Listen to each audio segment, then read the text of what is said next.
because I don't even necessarily think Pittsburgh would have been expecting that. I do not think that the Knights would have expected such an easy run over in what was an absolute landslide, Raven. Living started in 2013 after we lost a very good man in the name of Dwayne Lally to a mental illness. They say death by suicide affects 115 people, but you can't even put a number on it. The ripple effect that the loss of one life had on thousands of people far outweighed what I've ever experienced in my entire life.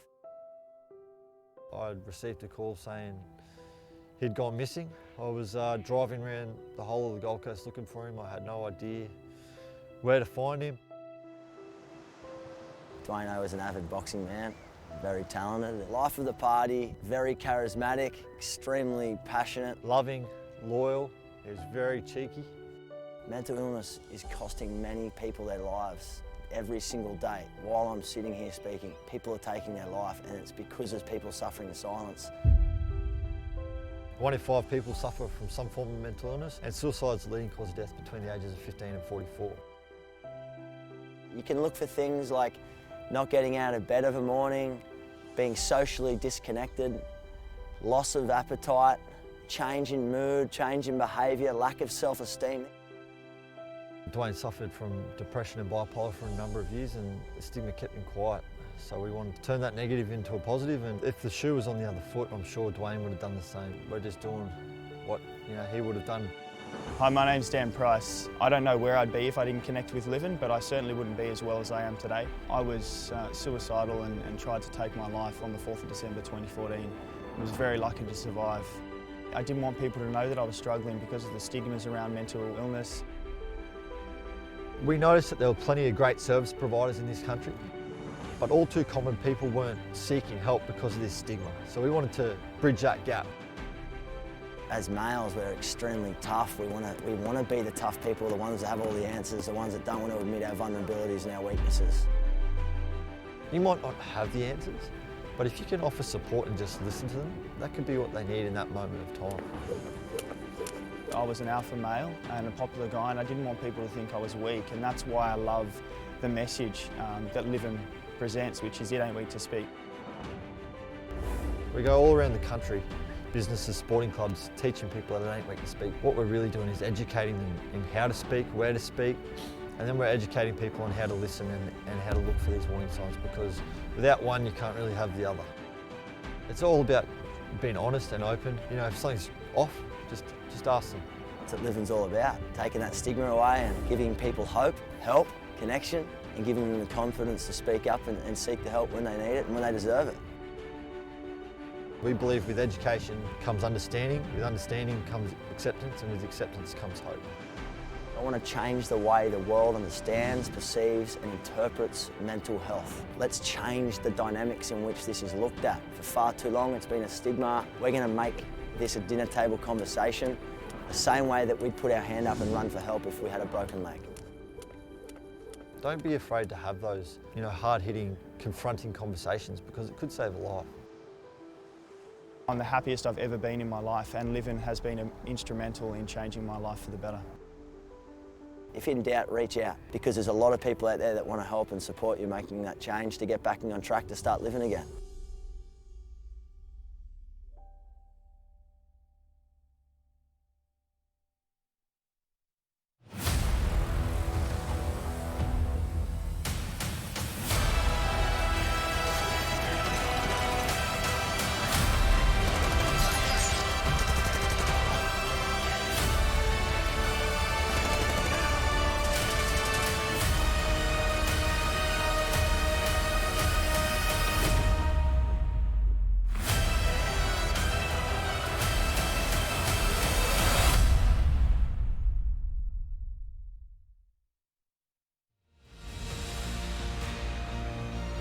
Welcome, ladies and gentlemen, to Oceanic Nationals, day number 2 for the playoffs. 1 day already in the books. 2 teams already have been sent home. We've got 4 teams remaining. Joining me, of course, is my lovely partner in crime. It's Guz. Firstly, before I throw it over to you guys, I just want to also remind everyone about the socials. Hashtag OCN, get involved. I got involved yesterday with a tweet that maybe wouldn't have been too nice to the Noble guys, but I thought it was quite relevant. Of course, we've got Facebook, Twitter, Instagram. Get involved. Hashtag OCN. Let us know how you think today is going to go. And as we play throughout the day, let us know how you are finding it. But guys, day number 2, we're halfway through, or just about going to be halfway through the playoffs. How's it all shaping up for you? Yeah, I mean, yesterday was a pretty long day, right? We had 2 banging best-of-3 series, and I think we had, 5 maps in total.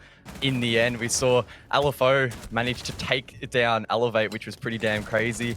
And then we saw, of course, the series between Okami later in the afternoon against Wildcard. Unfortunately, Noble, as you mentioned, did get knocked out. That's what we're looking at there at the start of the day. It wasn't a very good one for them, unfortunately, and because of the nature of the bracket, they are now completely done until we see competition return later next year. So rough one for the Noble boys, as you mentioned, and unfortunately, they couldn't produce the goods in the playoffs once again. Yeah, very unfortunate that it was also in the playoffs, although I will say it felt like their demise was brewing even in the regular season. Towards the back end, they definitely let a lot of results slip away from them. The other matchup, of course, that we saw, Elevate versus LFO, which we did have to say goodbye to Elevate. It was a very close affair. Went the distance, all 3 maps in the end, 7-5, 7-5, 7-5. The triple trifecta there, with LFO, of course, edging out on top in the final map. Yeah, LFO arguably looking the best that they've looked all season. They had a bit of a rough regular season, only just scraped through into the playoffs, but they had a couple of their players step up massively in particular rounds, and one of the players that really did step up consistently throughout that best of 3 was Mims. So many highlight plays from him, and that is pretty surprising considering during the regular season he was in fact the lowest rated player for LFO. But moving forward, we did of course then have Wildcard and Okami, and probably an expected result in the end, but maybe a little bit too comfortable for Wildcard if you are an Okami fan. Yeah, 7-3 on Clubhouse was not ideal for Akami at all, but then they kind of shocked us and gave a really good run on Villa, at one point winning 5 rounds in a row. Akami, they were down 3-0, made it 5-3, and then, well, they even had 2 match points, as you can see here, going right down to the wire. Geo winning that exchange there at what was a 2 versus 2, very close towards the end of that game. And, well, look, Wildcard just did Wildcard things in the end. They ended up closing it out and winning out on Villa, not sending us to that 3rd match. It does send down to the lower bracket. They're not sent home just yet, and we will see them at some point today as well in that lower bracket semi-final. Of course, though, we do have to focus on the upper bracket. First up, it will be Pittsburgh Knights versus LFO. And for Wildcard guys, well, they move forward to the winners final. Here is today's match schedule. Of course, as I mentioned, Knights versus LFO to kickstart off today for day number 2. Following that will be Akami versus TBD, and then Wildcard versus TBD. Yeah, a lot of banging matches this afternoon. Of course, TBD meaning that we don't actually know who is versing who, right? So the loser of Pittsburgh and LFO will verse Okami, and the winner will verse Wildcard later this afternoon. One key thing to note really about the schedule is the fact that this is actually the first time we are seeing the Knights in the playoffs, just due to the nature of the scheduling. They actually didn't play yesterday. So this is our first look at them. Keen to see if they can continue on that form that they started to build, but also will they continue the form that they started to build negatively against them towards the end of that regular season, because we saw it slip away just a little bit. We'll dive into that pretty soon. Yeah, they will have to play, I mean, at minimum, regardless of the results, they will have to play 2 matches today. So they will, I guess, get a bit of a feel for it, as many of the teams did yesterday, which, you know, was a bit of a discussion point at the back end of yesterday. Akami, of course, did have to play 2 best of 3s. And, you know, I think you posed the question, Guz, in the interview. It's like, was that a factor in any way, shape or form? And it was pretty much dismissed pretty quickly that it was really something that was a bit of a factor. Yeah. Again, it comes down to do these teams have the endurance? If you are playing, for example, 2 best of 3s, that's a maximum of, what, 6 maps? That can be 6 or 7 hours, depending on how long those maps actually go out for. So it's a really long duration. That said, teams, when they scrim, might be doing extended scrims where you're doing like the full 12 max rounds over 3 maps, and that does give you a little bit of a taste for that. But when it's in an actual official environment, some teams probably do take it better than others. course, as we turn out.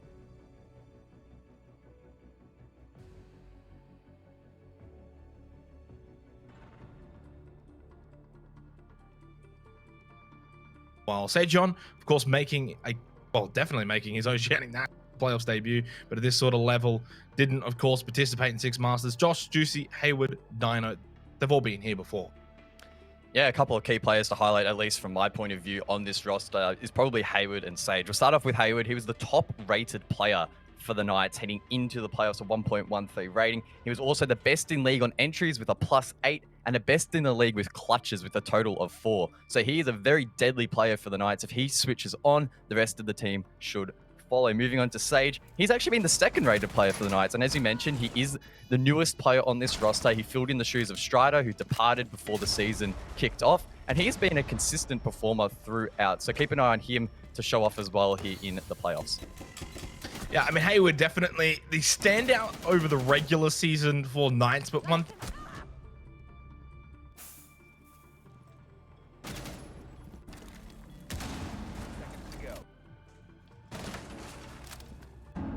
is obviously the newest member of this roster, has had a massive moment.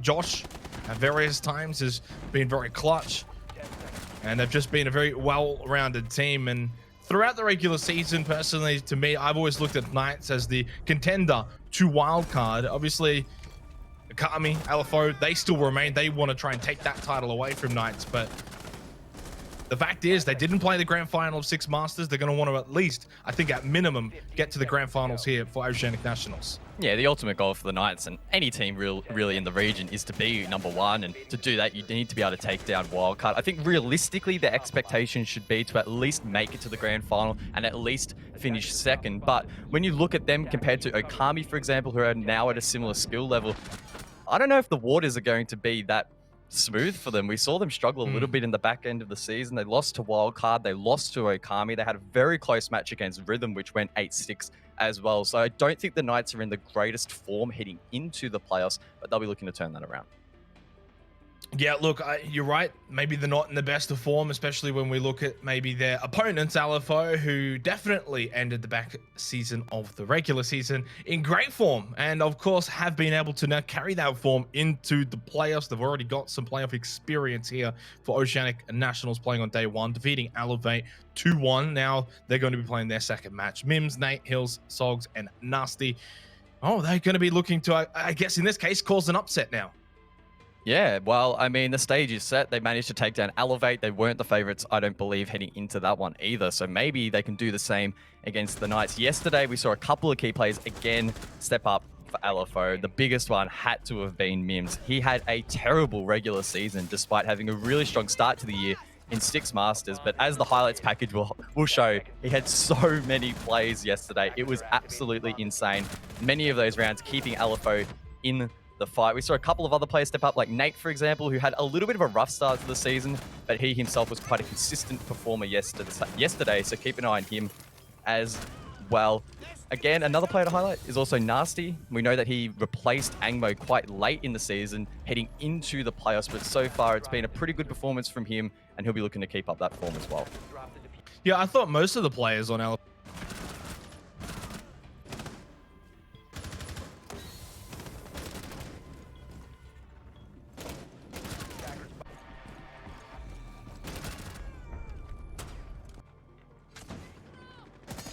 and now for LFO in the playoffs, so how quickly things can change, I guess. And what I'm going to be looking forward to the most in this matchup is seeing if Mims can continue that sort of level into this matchup against Knights, because if they're going to have any chance, they're going to need this sort of Mims right here, you know, who got a quick triple there against Elevate, had those clutch moments. And realistically, I think if Mims doesn't play at the level Mims did, I think Elevate would be in this position right now. Yeah, I would have to agree with you on that one. If Mims doesn't show up in this matchup, there's a very high likelihood that they're going to struggle this afternoon. They need these key players to stepping up. Otherwise, you're going to be punished by the likes of Hayward, who has been having a consistent season throughout and one of the top performers. He will make you reap any mistakes that you make. And if you're not stepping up on the side of LFO, you are going to struggle. Well, we're going to just quickly step over now to a map veto discussion here because, of course, best of 3 nature means we ban 2, then the teams can pick, and then there's the bans until we get to the deciding map, which is, of course, a very different structure to the best of 1s that we had in the regular season. In terms of this matchup, the only thing I can say is I do feel like Oregon is going to continue to be a bit of a staple for a lot of the teams here in ANZ in the playoffs, guys, and I wouldn't be surprised if we some way or another in this matchup. Yeah, Oregon was frequently played by both of these teams in the regular season. That said, we also saw Oregon played by LFO yesterday against Elevate. It was a 7-5 victory, so maybe LFO won't feel as comfortable going there because the Knights have also had some decent performances on Oregon and can now VOD review LFO in response to that. That said, you are probably right. It's probably going to make it through. There's a fair chance it will. Other maps that could make it through as well include Clubhouse and Cafe, which have both been staples for these teams throughout the season and going back further into Six Masters. So those are probably the 3 maps to keep an eye out for. Well, let's go and have a look and see what maps are going to be vetoed out. Firstly, Consular is banned. Theme Park, 2 very, I guess, unpopular maps so far throughout Oceanic Nationals. We haven't seen a whole lot of it. Coastline going to make its way in courtesy of LFO, which is now starting to see a little bit more regular play than it did in the regular season over here now in the playoffs. Clubhouse, not a surprise. It feels like it's the home of ANZ. And lo and behold, of course, Oregon finds a way to sneak into this best of 3. It's the deciding map, though, guys. It's not necessarily a guarantee we'll see it. Yeah, but if there's any map that I've probably thought LFO could take in this map pool, it's probably Coastline. And the thing is, we actually don't have a whole lot to go off for the Knights on this map. They didn't play it at all in the regular season. You have to go, wow, really far back to see them win this map. I'm scrolling, and I cannot find it. So hopefully the Knights have been screwing this map hard, because if they haven't, they could find themselves in a little bit of trouble. In fact, they actually played it against Wildcard in the Oceanic Major. They lost 4-7. Wildcard probably a little bit on a higher level than LFO, but still might be a little bit of a rocky map for them. And if LFO do win this first map and can take it to Oregon, they might be half a chance to scrape a win. That is also, of course, right there, shown on full display, the nature of best of 3 map vetoes, right? 2 are banned out, but then you've got such a large map pool to pick from. So you really do, in playoff time, need to have a strong map pool. Well, the other thing that's been strong so far is not our predictions. Unfortunately, the Snowball expert panel have all one-sided chosen Knights for this matchup. Not a surprise at all there, guys. Yeah, it's going to be an upset if LFO win this. I'm predicting probably a Knights 2-0 if I had to give it a scoreline. That said, maybe Coastline can go the way of LFO and they might be able to sneak a win, pluck a win if you would, but it's an uphill battle. Knights on paper are the better team. LFO though, they've done upsets throughout this season, right? They only just scraped through the playoffs. They managed to take down Elevate as well. So who knows, if the Knights have an off day, LFO might be able to capitalize. Well, we copped a spray yesterday for those who maybe didn't see the interview with Enigma after, of course, LFO defeated Elevate. Not many of us on the panel gave them much of a chance, but they did come through. To be fair, I don't know if he could really blame us this time around. Guys, Knights deservedly, they are favorites, that's for sure. And well, if they don't win this matchup, Knights, it really kind of puts their entire playoffs campaign into disarray, doesn't it? So let's see how it plays out. First best of 3 of the day, and what's going to be another exciting day of Oceanic Nationals playoffs. We kickstart it with Knights versus LFO. The loser doesn't go home just yet. They fall down and they will then play Okami. The winner will move on and play Wildcard. I am so keen for this map. For me, this is the battle of Hayward versus Mims. We know Coastline in general is a very frag-heavy map, and both of those players have been popping off in the regular season, or at least Mims in the playoffs. And Lion will be taken off the board first up. Lion bans. Wow, this feels like 2017 or 2018 all over again. Lion does not get banned at all. I think it's the first time this entire season he has been taken off the board, and Capital will follow that up. I think LFO love banning out the cap, and in fact, they've banned it 3 times during the regular season, or 2 during the regular season and 1 in the playoffs. Volk to follow that up, trying to take some of that intel gathering off the board for the defense, and we're probably expecting something similar here to follow it up. Probably a mirror. A mirror doesn't really get a whole lot of play on Coastline because it does open up that bedroom side a little bit more. And there we go, mirror taken off as well. The clairvoyant guys just spot on with the mirror pick. Yeah, look, Lion, we have seen a little bit of Coastline, or at least the Coastline that we have seen. And Lion has had some success, not a whole lot, but typically just on a very roam-heavy map can definitely be a decent operator to bring on in, of course. So banned out I think even last time out we saw like Finker Lion combo. So rolling back the clock there, and I guess Coastline is just one of those maps that you can bring it forward on. Hookah Billiards will be our first site. We are going to be seeing Knights defending first here on Coastline. Again, a reminder, this is LFO's map pick. So realistically, guys, this is where we should probably be saying LFO. If they're going to have any chance of winning this series, they've got to win this map. This is their map pick. Maybe they've caught Knights by surprise with this pick. This could be the difference. 100%. If they lose this map, I find it very difficult to see them winning Clubhouse, so they have to win this. This is a must win. The fact that they're starting on attack will help them a little bit. We know Coastline traditionally attacker-sided, so if they can bring that aggression and that confidence to the board that we saw yesterday against Elevate, I can see them.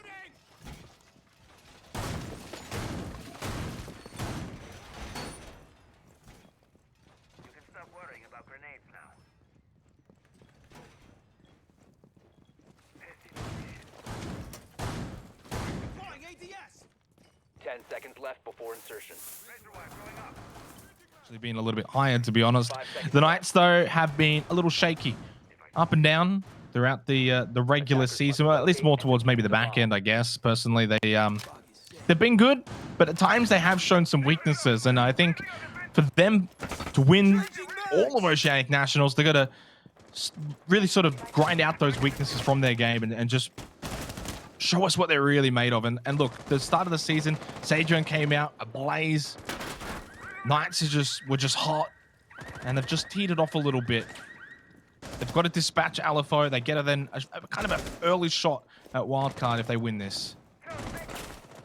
Hayward getting aggressive inside of lobby early, maybe trying to find that first pick. Gets lit up though, so it's good work by LFO to scare him away a little bit.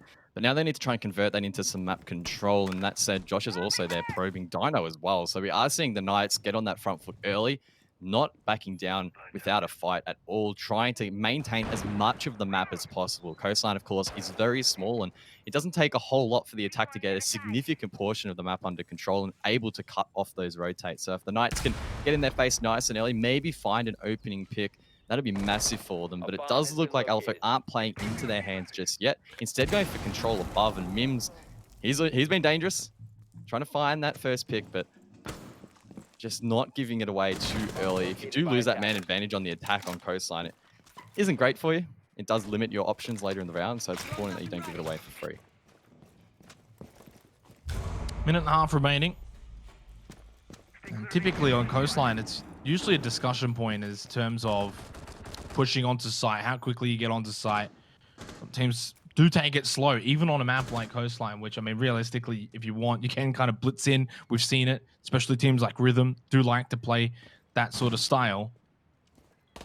To all intents and purposes, this is very much a slow and methodical attack from LFO in this first round. Obviously, Nasty's close by now. That south hallway joining in onto Aqua. 55 seconds remaining, and there's going to be that opening frag. It's Mims onto Sajon. And it's a good start for Mims on a personal level as well, just to know that that confidence and that ability is still there from yesterday. 40 seconds now left on the board. Smokes will be heading out to try and delay that plant at the default position. Nasty at the drone hole tries to find a pick, but won't quite find its mark. In fact, getting lit up by that smoke through the wall, needs to back off before re-droning the site. Knights as well with control below. C4s could head out. This could be huge from Hayward, but it doesn't quite hit the mark. It does open up some holes potentially to deny the entry as Dino does find a pick, but they're just dropping like flies. They are forced now to go deep in towards the site with 15 seconds left. Can they find the picks? That's the question. The answer is no. Hills left in the 1-on-3. Make it a 1-on-1 now. In fact, as one of those players were down, but Hayward, he can just play time surely, but instead he stands up. He's in a very vulnerable position, tries to hit the wall bang, but misses. Hills with the pistol in hand doesn't have enough time to work with, and the Knights will hold on to win round number 1.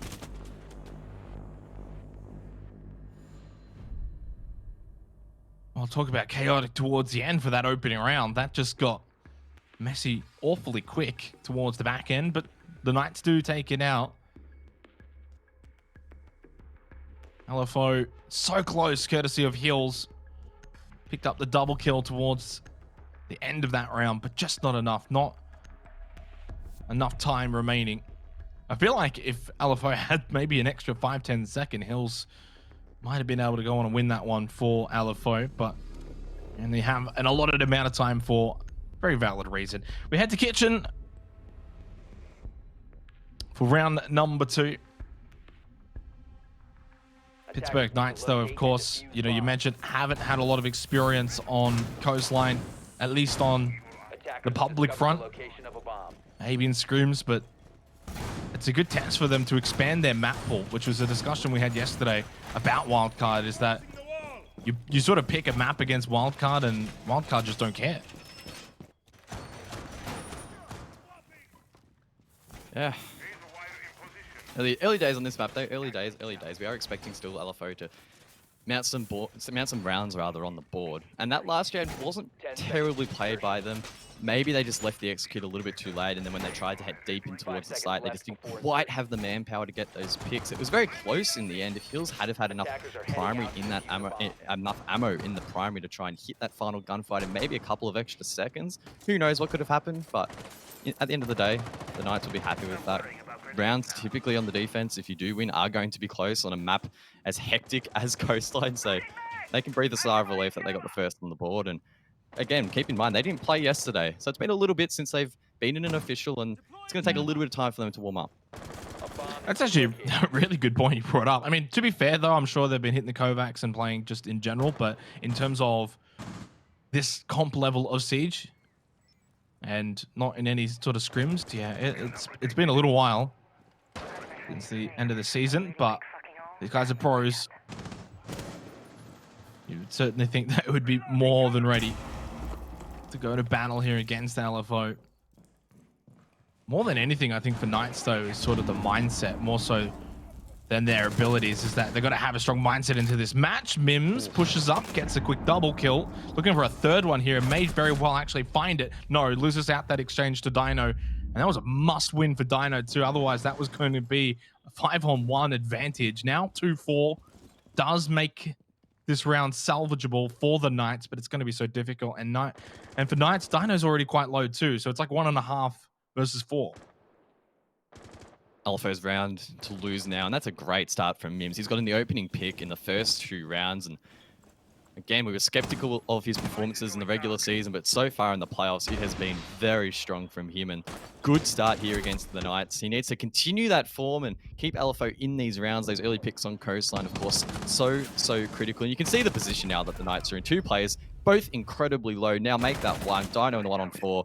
Really nothing he can do here, Xenox, and LFO should be able to close this round out with ease. Yeah. And it all goes to Mims, of course. I mean, 2.5, basically. Dino is the sort of remaining from that Mims opening play. Does get heals, but he's so low on health, it doesn't take much to push him over. Diffuser's down 30 seconds. Obviously, just see what you can make of it, but always outnumbered and outgunned. And LFO, they're on the board.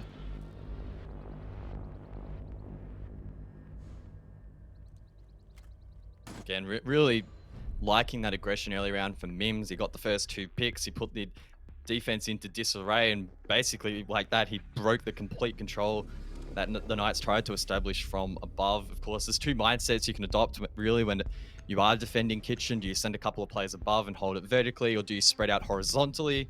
Of course, on that occasion, the Knights did try and go above, but they were picked apart so easily. Yes, there was the refrag, but by that stage, it was already picked apart, and LFO were able to capitalize quite comfortably in the end. And of course, that means they do get their first round on the board. They send the Knights over towards Blue Bar and Sunrise. This is an objective, funnily enough, that yesterday we saw Elevate really struggle to defend against LFO. So I'm keen to see if LFO are just as strong here against the Knights. Yeah, it's a good point you bring up. I mean, I think the other thing with Blue Bar as well is that you can get close to the sites just so quickly. So you can put so much pressure on in a very quick manner. So time typically is going to favor more so for the attacking team than it is for the defensive team.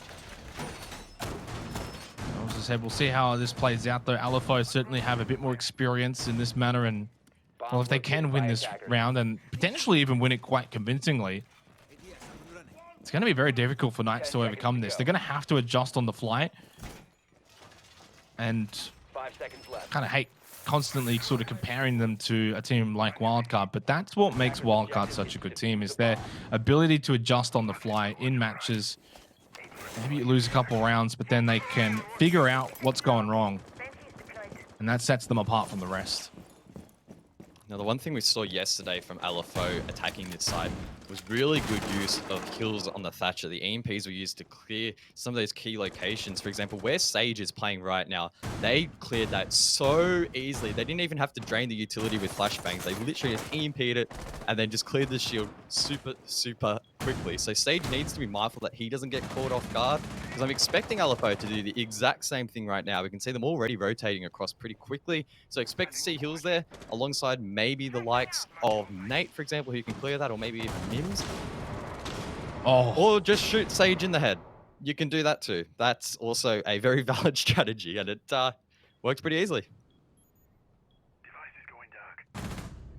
it's been a bit of a rough start for Sejon so far. There's at least one back though for Knights, just to keep it at a even level. And look how spread out they are though. It's almost like every corner of the map. Hills is going to get into this fight, but does lose out even with that slight elevation against Hayward.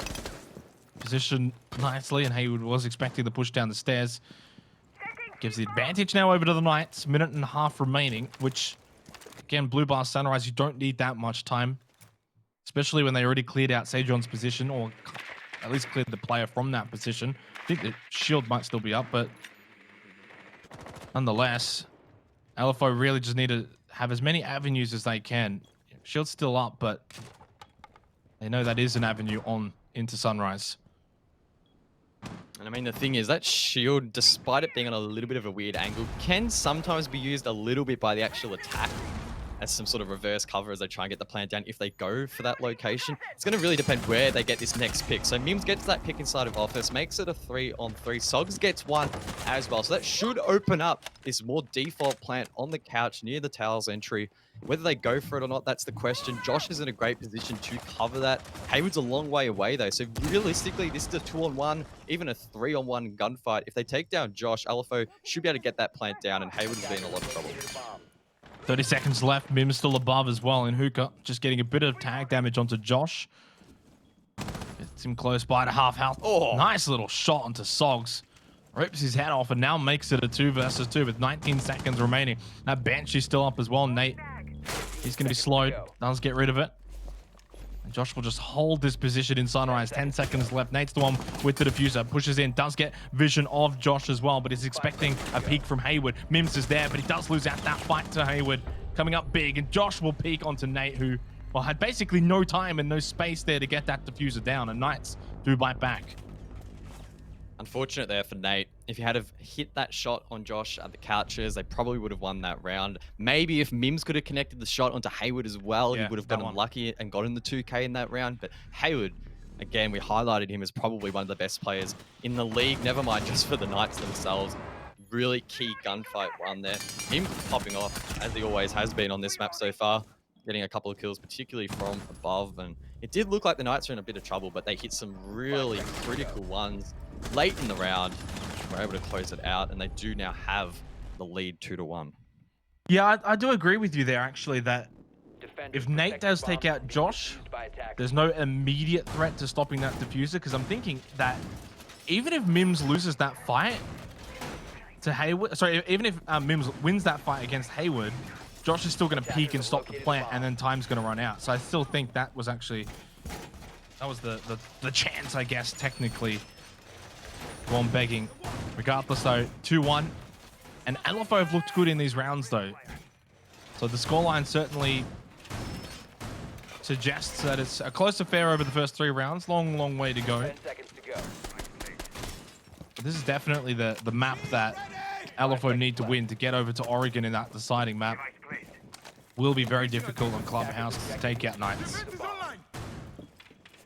LFO still sticking the Thatcher in this round. We didn't see it have much of an effect in the last round. I was expecting Hills to use it to clear out Sage, but I mean, probably really didn't need it because Sage just got popped in the head.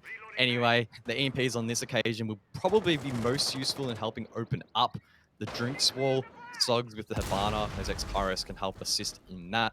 Also important to note that Ace actually hasn't been banned. It's the one hard breach that normally does get banned here on Coastline. So I'm surprised that LFO aren't bringing that to the arsenal as well, because you can do a lot of damage on that wall if you allow the Salmas to fully work down the wall. That said, I mean, the X-Kairos can probably open up enough of these angles anyways. We can see Hills peeking them at the moment, and that makes it very uncomfortable for the Knights to sit there. And it's a key position, right? Because you can wide swing, deny the plant, often see a smoke sit there, as Juicy's displaying right now, to throw it through the wall to deny the default as well. So this is a very key position that LFO have applied early round pressure to.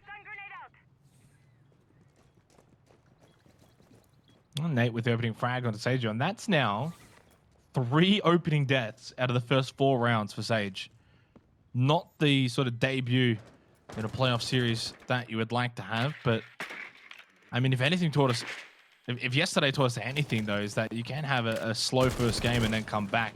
Saw that with God Legion for Elevate, who struggled immensely on that very, very first map, and came back in that second game. And there's a best of 3, of course, so plenty of time for Sage John to find his feet and get back into this series. Fortunately, the rest of the Knights are doing quite well, although Juicy quite low. Nice inside of Aqua.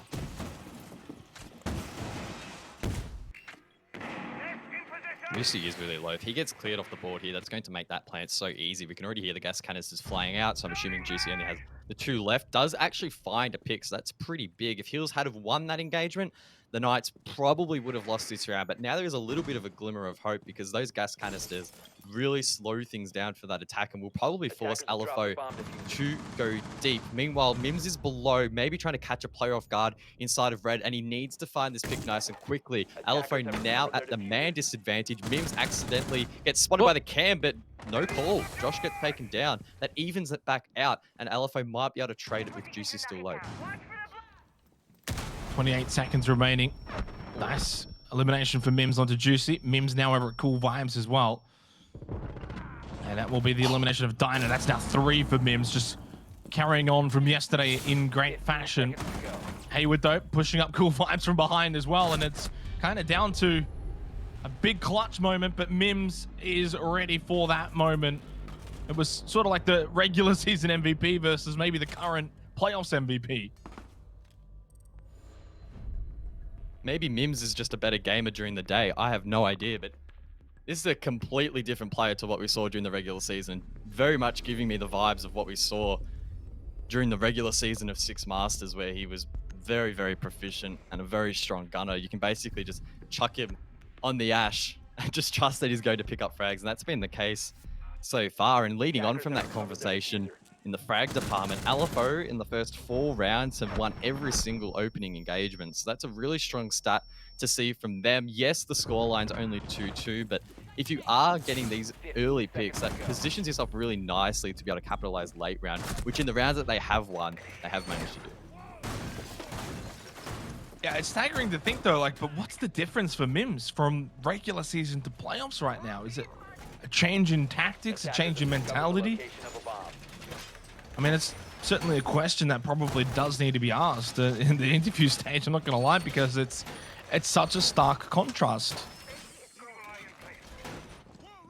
Yeah, I mean, it is a tough question to answer. I'm assuming it probably just comes down to Enigma giving him a little bit more free reign. Maybe they were trialing some stuff during the season and Mims just wasn't as comfortable as he would have liked, whereas now he's just being given that Ash license to go get kills. And I mean, that's not necessarily a bad thing, right? I know there's often some conjecture, at least in the more ranked or casual community, that Ash gunners are just brain dead, but in the current meta, there is so much utility that you can clear. Never mind the fact that you're a 3-speed with a really strong primary on top of that as well. So Mims can do a whole lot of damage, and when he's hitting shots like he is now, it's very, very dangerous for the Knights, who need to try and shut him down in response, but that is proving really difficult so far.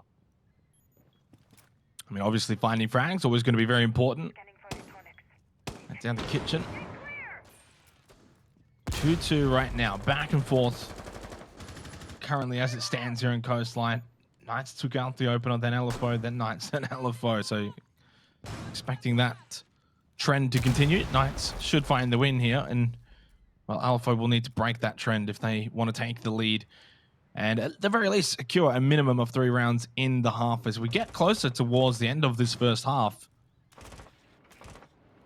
Hard to suggest where we're going to be by the end of this at the moment based off just the first 4 rounds, but I guess Coastline's the sort of map where the attacking team is expected to get quite a few rounds to go their way. Juicy with the opening frag on Mims, who was peeking below, and that's a big frag. I mean, that's only just 1 death, but you've taken out the guy who's causing the most issues.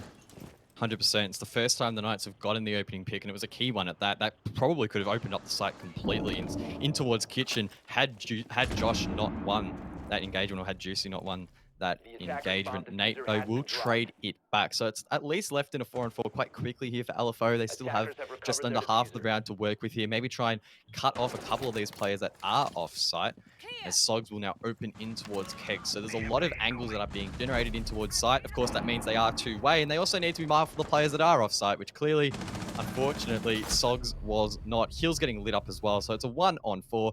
Not really a whole lot Nate has to work with here, and the Knights should be able to trade it out pretty quickly. I mean, I don't want to get ahead of myself here, but as LFO as a team, certainly don't want to be in a position where you're just relying on Mims. And if Mims goes down early, we just fall away. I mean, to credit to Knights there, good positioning, good pushing.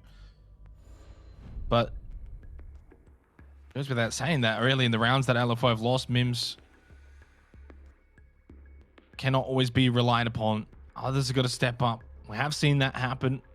Yesterday, Nate was going big, Sogs was going big. Nasty and Hills have been good. And so far, look, again, they have been, but it certainly just feels like it's Mims or bust right now for LFO. We head back to Blue and Sunrise for just the 2nd time in this first half, which for Knights, they were successful on Blue bar Sunrise. So looking to close out the half 4-2 would be certainly a very good half for them, considering it is LFO's map pick, and they haven't actually played it at this comp level for a while, Knights. So a 4-2 half on defense, Coastline, I'd say that's pretty good. Yep, they'll be really happy with that. They probably know deep down that if they win this map as well, that the chance of them winning this series grow exponentially, because they'll be heading into their own map pick, and Oregon as well has been a strong map for them too if we do actually end up going to that decider. I think it's also important again to highlight the stakes here for the Knights as well. If they do win this match, they do retain their position in the upper bracket. They'll finish top 3. They'll qualify again for the major, and that's really where we started to see the Knights kick into gear. In the last major in August, they actually took down Okami. They took a map of wildcard in that grand final as well, and it felt like heading into this season they'd be a real threat to the likes of wildcard all the way at the top. That so far hasn't really been the case, but if they can kick off their campaign here with a 2-0, maybe they can build on that confidence leading in to their next match, which will be against wildcard.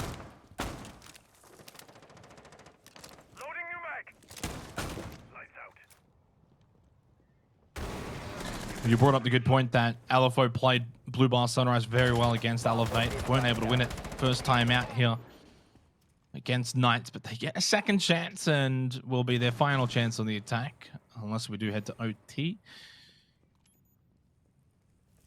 Good positioning again for Knights. So 2 kind of away from site, 2 on site, 1 in the middle. No one holding this position though. Close at Sunrise site. Like we saw Sajon get picked earlier on by Sogs. So at the very least for Knights as well, and you know, you think back to when that happened, they were down a player for the entire round, and yet they still actually won it. And for LFO, they're not going to get that opening pick this time, and they're committing a lot to this side of the map.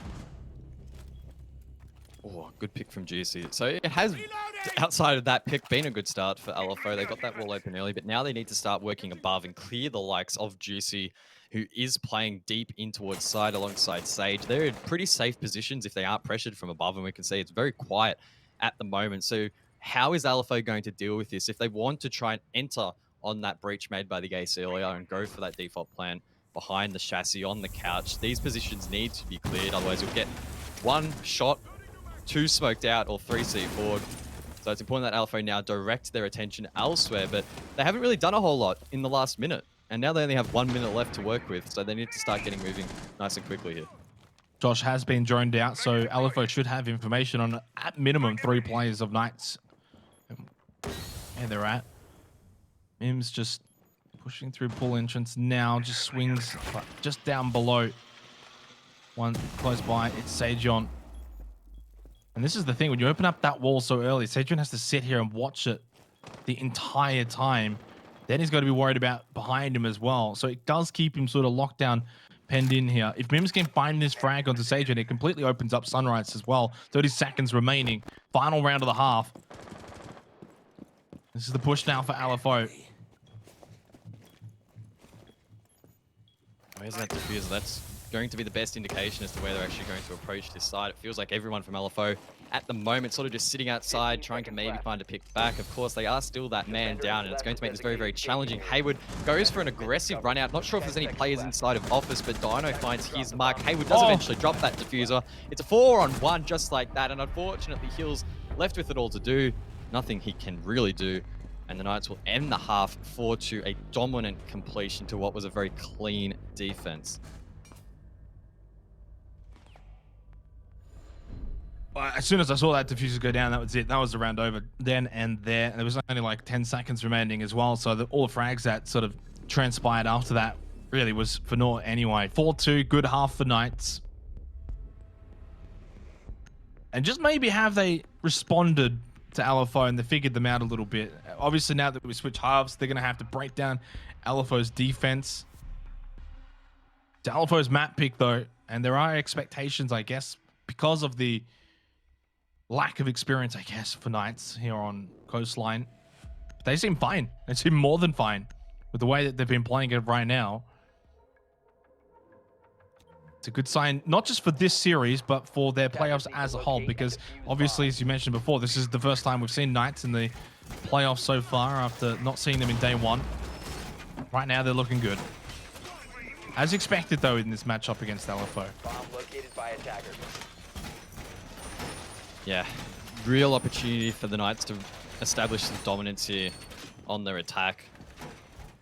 There's a real possibility, I feel like they could run away with this and maybe even 7-2 it if they're very clean. It's going to be up to the likes again of Mims on LFO to fight back hard and try and find these opening picks. We saw them most comfortable when they got those opening picks. In fact, the only 2 rounds they won, they did get the opening pick in both of those rounds. So that's an indication to me that they really need to work hard to get that, because it seems to be favoring the team that does get that first engagement in their favor. I don't think you can just keep relying on Mims, though. I mean, I definitely know what you mean in terms of finding that opening pick, and it's just the fact that usually it's Mims that's doing it, but others are going to step up. Others are going to find those picks. Others are going to find frags and not just leave it all up to Mims. So I think he's got like 8 kills at the moment as well, so has been balling out again, keeping up that momentum from yesterday and solid form. Mims has stolen a drone there on the Mozzie. Yeah, 9-3-5. Great start for Mims, but does need some help. Attackers have dropped the bomb. Knights are in pretty quickly here. There's so much time as well. Hayward on the Jackal is going to spot Sogs. Hayward has just been immense right now as well, continuing really where he left off in the regular season. I really like the fact that the Knights are bringing the Jackal and the Yana combo. That means that they can clear so much ground quickly. Of course, Hayward can spot those footprints. If there's no footprints, there's a high likelihood it's clear. And if there are, you can scan them and make sure that that roamer isn't going to upset your day. Juicy, of course, can send out those holograms and basically be an active drone ahead, bait out shots, bait out even utilities sometimes. And you can already see that come into effect, right? They've got full control of their AP. Luggage will probably soon follow. And they still have half the round to work with. They have decent intel on towards sight, it would appear. They have to be careful, of course, of Nate, who has this one-way line of sight through the drone hole. They're actually going to try and test it. No, they don't. That would have been very, very spicy. I don't think they would have won that gunfight against the older. But yeah, the Knights so far established really nice positions before this execute. And we know that they have a similar sort of style to Wildcard, where their attack is a little bit of a wind-up and they get super aggressive towards the end. Yeah, create as many avenues as they possibly can going onto the site, so they don't have to just funnel all together at once. They're happy to leave it down to the last 30 seconds remaining. That's fine for them. Clear out all the utility that they can find. Give themselves also as much time as possible to find these sort of picks. Knights, frequently will look to push in after they've got a 3-5 advantage, for instance. You know, they've already found one onto Sogs. Look for that second one. There it is now. Hayward onto Nasty. And with what, 40 seconds to go? This is roughly the next 10 to 15 seconds was when you're going to see Knights start to get in position for that push, for that last 20 seconds. And this is where LFO actually now need to sort of counter-aggress and try and find a pick back as Knights start to push in. Yeah, Mims almost did that with the C4, but it doesn't really miss. That said, he finds one with the Roni. That's Dino taken down. Mims actually finding a second. He's just stepping up so massively, keeping LFO in these rounds, but the diffuser, it's being stuck. That said, I don't think it's even going to get that far. It doesn't. The Knights push forward. Nathan Hill's shut down. And yeah, this is really starting to look like it's going to be a Knights map. I'm almost starting to feel a bit bad for Mims right now, who's trying his absolute heart out here and constantly getting these 1-for-2s, you know, going down but getting 2 kills for it. Good trades, looking to counter-aggress Knights at times as well. Unfortunately, I think they're going to find it really difficult with this Jackal. I think this is like almost something that maybe potentially LFO didn't account for. Because clearly, I mean, the Capital, I mean, it's not a bad ban by any means, but you could see kind of Knights thinking when they banned out the Lion, roaming around, movement is going to be key here on Coastline. Who's great at tracking that? Jackal. We didn't obviously see LFO use Jackal at all, I don't think. So, and it already had its impact in that previous round for Knights, and Hayward up to 10 frags. As you said, it's certainly now tracking in a very favorable direction for Knights. Up 5-2, it's a long way back to LFO on their map pick. Again, a reminder, this of course is best of 3, so we will be heading to Clubhouse after this. Oregon is the decider map if LFO can find a way to steal either Coastline or Clubhouse. And right now, it's not boding well for them at all. Well and truly, the Knights show so far. And you highlighted this earlier, LFO can't be solely relying on Mims. Sure, they can lean into him a little bit, but when he's the only player on your team, really, that's having a huge impact, that is very, very worrying. It's up to some of the other players to now step up and back him up in that frag department, trade him out when he drops. We've mentioned time and time again that Mims is finding 2-for-1 trades, but no one's really then capitalizing upon that. And they're often coming out quite deep into the round, and that's an indication really that the early round is a struggle, and that is being, you know, only exemplified by that Jackal pick, by that Yana pick. The Knights are just taking so much ground, or they did take so much ground in that last round. Really tricky to counter. Maybe we need to see an even more aggressive roam from LFO, just amp it up to another level instead of maybe turtling in towards site. We can see they have expanded a little bit horizontally, but there's no pressure above. So I'm assuming the Knights will probably try and capitalize on that. Well, this is like a full LFO defense for site only, really. You've got the ADSs, the Wamai discs, Maestro, Smoke. Everything is just tailed for site.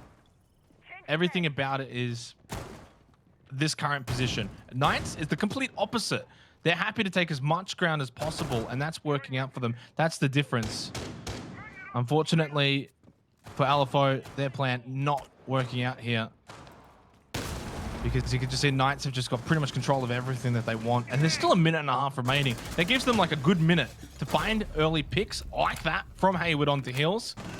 And it's what they do best, is capitalize in these sort of moments. 4 versus 3. Minute and 18 seconds remaining.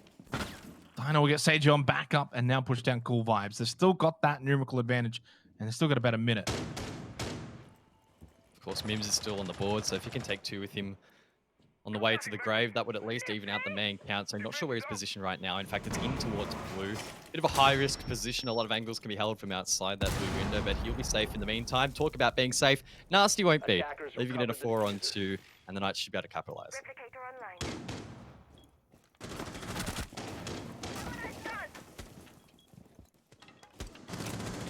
40 seconds remaining. Feels like it's just all down to Mims. What can he do? What can he salvage?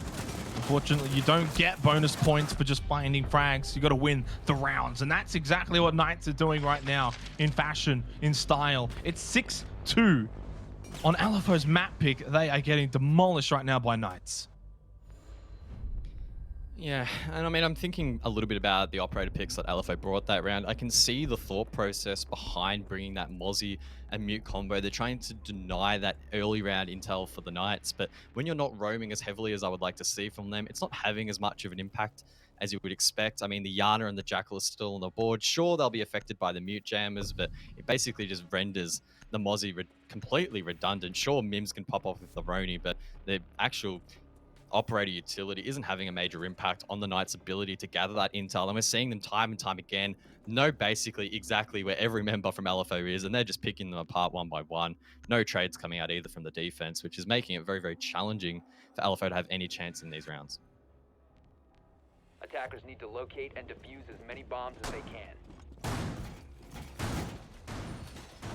So multiple match points now in favor of Knights against LFO. Well, I think maybe have just been beaten at their own tactics right now. Knights just look like they've had this one in the strap book for a while, and they've cooked up something nice here against LFO. It might just have been taken a bit aback here. I didn't mind the decision to go to Coastline. In fact, when I saw Coastline come out, I thought maybe there's a big opportunity there for LFO to get a map. I mean, it was their map pick. They played well on it. We saw them against Elevate on it. Ultimately, though, Knights too strong, too good, and after this, we head over to Clubhouse, which is that more structured style map, guys, and that's just not going to bode well for LFO. Bomb located by attackers. Definitely will not reset that expectation. If LFO do not win this map, it's very, very, very difficult to see them bringing this one back. It's going to take somewhat of a minor miracle for them to actually end up winning Clubhouse. So they're going to have to pull off a mini miracle of itself on this map, win 4 rounds straight and head it to OT. But so far, that's looking very unlikely. That said, Hills does get the opening pick, and that does give a glimmer of hope for LFO in this round. It's not just this round that they need hope for. They need it for the entire map. They need it for the entire series. It's all about, though, winning these small battles, one round at a time. Try and look to find a way to get back into this. For Knights, obviously, you can drop a round or two. It's not the end of the world. But you don't want to fill LFO with any sort of confidence. Hayward on the Jackal has been a mess for LFO to deal with. But Sog's coming up clutch with a quick double onto Hayward and Dino, who are just trying to push on. Sogs, though, of course, position well known by that point. Sageon able to at least get him 2 versus 4. Juicy with the diffuser in hand, close to sight.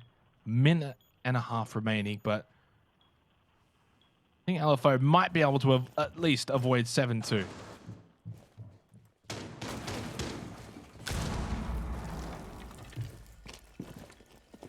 Sage is still above with some Vert trying to find a pick. If they can maybe find one back, turn it into a 2-on-3, that could be possible. That said, this key position from Nasty right next to that default plant could serve as a big hurdle to overcome. Juicy's going to try and enter that gunfight potentially soon and might be forced into it. It's now a 1-on-4, and he's already getting lit up. Position revealed, and he should be taken down. No, the shot's narrowly missed, but this is really just delaying the inevitable. LFO should be able to claim this round very, very soon if they hit the shots, which they're not, and Juicy can retreat back, and he'll probably just use this as an opportunity maybe to pad his stats a little bit.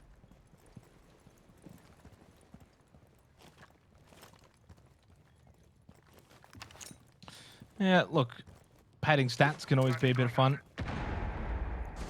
And winning matches is even more fun, though. And why not have the opportunity to do both here for Juicy? Find a couple frags, lose the round, but then win the next one. 15 seconds. Or maybe we could have ourselves a classic moment. Don't think it's going to happen now, though. Needed to get that second frag quickly and didn't quite grab it. Well, LFO do at least avert the 7-2. And it is just simply one round at a time. Treat each round as if it's match point or 0-0, whichever one works for you more. Because, I mean, technically, in this case, it is every round match point. Good start in that round there for LFO. Hills got that opening pick, and it helped open up the round a little bit more. It facilitated that aggressive play that we did see upstairs from Sogs, I believe it was, on the Jaeger in towards Hookah.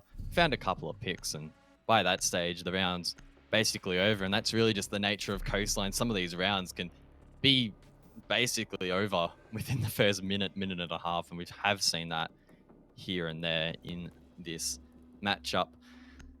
Still though, LFO need to win 3 rounds straight to keep themselves in this map, and as we've mentioned, arguably keep themselves in this best of 3, because Defenders, the road protect does your not bombs get from being any defused by easier attackers. after this map.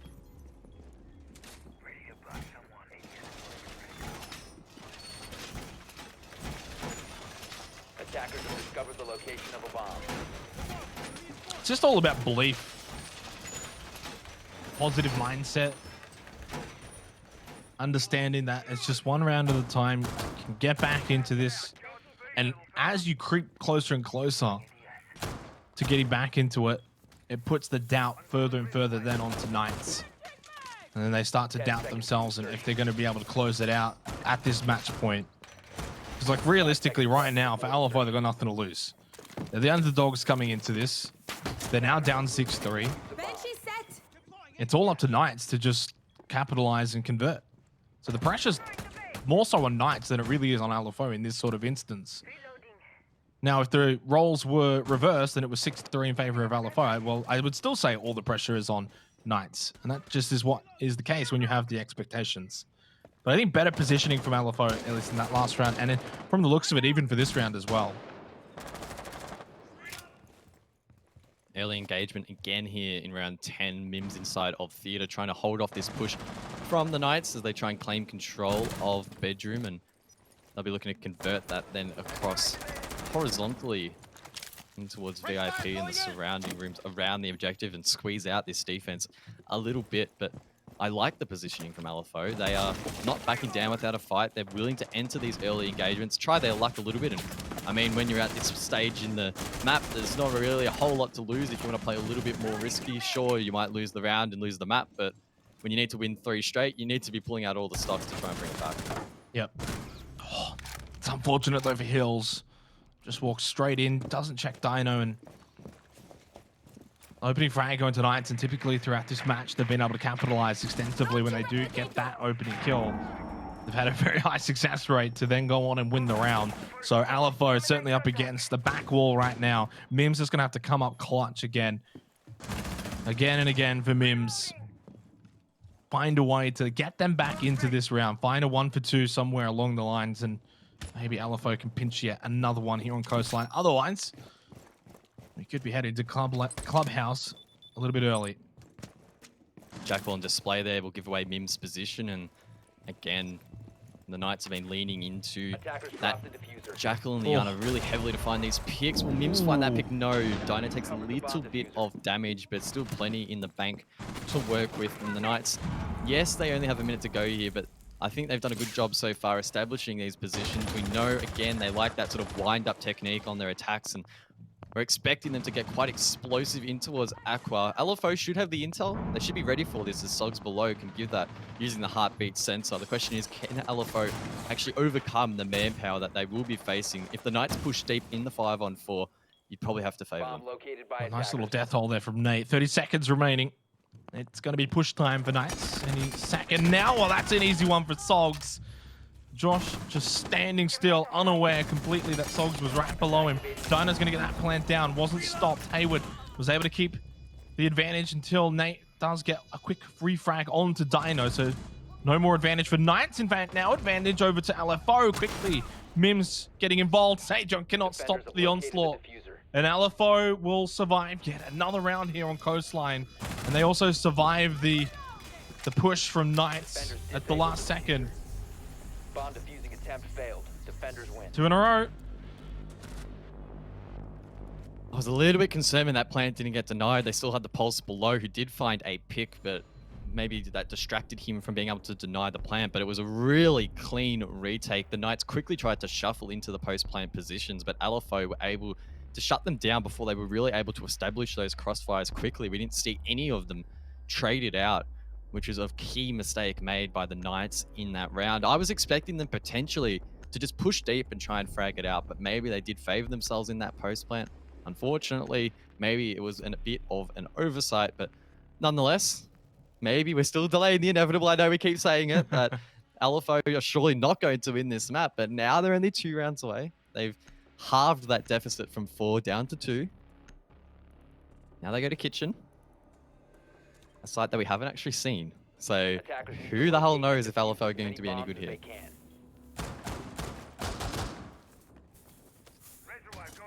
Yeah, we haven't seen it this half, have we? So first half, we did see it twice, which was split 1-1 between the two. So doesn't really give us much of an indicator here on Knights' attack.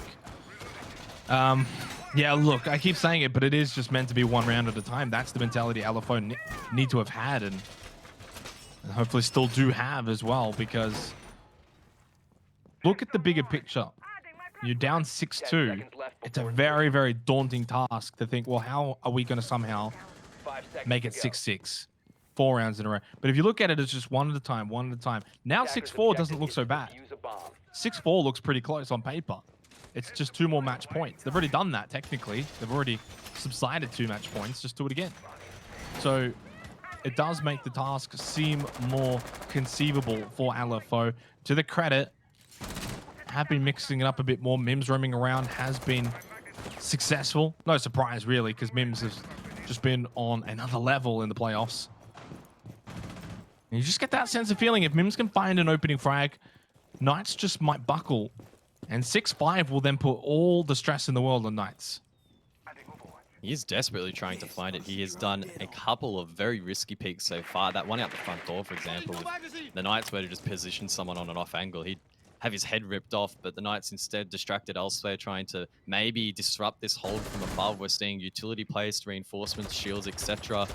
And 3 players actually holding the fort. The Knights have droned it, do seem aware of that location. And it looks like they're going to push it as well. 3 members of themselves up there ready to go. And Hayward quickly will actually scan out that Jaeger. So that's Nate playing over towards the white stairs. And I don't think he'll really be in too much of a compromised position. Should be able to make his way back in towards the objective. That was actually a Mozzie drone as well. So not only is Mims trying to find this pick, he's also gathering intel as well and creating holds from below. So this is a nuisance so far that the Knights need to deal with. And with only a minute 30, they need to start to get a wriggle on.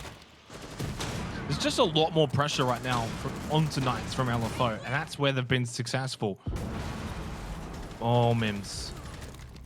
Desperately trying to find something, but it is going to be Josh for Knights to do find the opening frag onto Nate, so advantage to Knights, although while they did have a very successful record in terms of converting off that opening frag, the last round did go the way of LFO. There are some fightbacks here, though. Hills gets 1, needed to get the second, because as you saw, Knights were able to find a couple kills themselves. It's down to Hills and Mims, of course. Now it is just down to Mims after Hills loses out to Sejon. Now Sejon's low. Juicy has taken a bit of damage too. Josh, full health. 45 seconds remaining. Mims needs a 1 versus 3. Gives away his location, but does get the down onto Juicy. C4 should get the elimination. No, that was shot. It was stopped. Got stuck. And I think it was shot though, still, regardless, even if it did get stuck. And Sejon has been able to come over and pick up Juicy, can go back now, pick up that diffuser, and that felt like that was Mims' chance to get into this. And it's been denied. 20 seconds left now. The Knights, not sure if they are fully aware as to where Mims is positioned. There were some shots that just rained out. Wallbank's following up as well, so I think they have at least some fair idea of where he might be positioned. Mims is pre-firing the wrong location, but doesn't get taken out immediately. Needs to try and find this pick. The diffuser going down, being held from above as well. Not a whole lot he can do. The Knights cleanly take Coastline, and the odds are truly now against LFO. 7-4 Knights victory on Coastline on LFO's map pick as well. It does not bode well for LFO. That's a good start in this best of 3 though for Knights, and a good start for their playoff run, since it is, of course, the first time seeing them thus far. Good half. Of course, still another map to be played in this best of 3, but Knights are looking good. There was a little scare for a very brief moment from LFO, and credit to them, guys, for that little fight back, especially being down 6-2. Could have been a very easy rollover and a quick 7-2, but they didn't give up. They just kept Knights honest, and in the end, I think 7-4 is a very proper scoreline.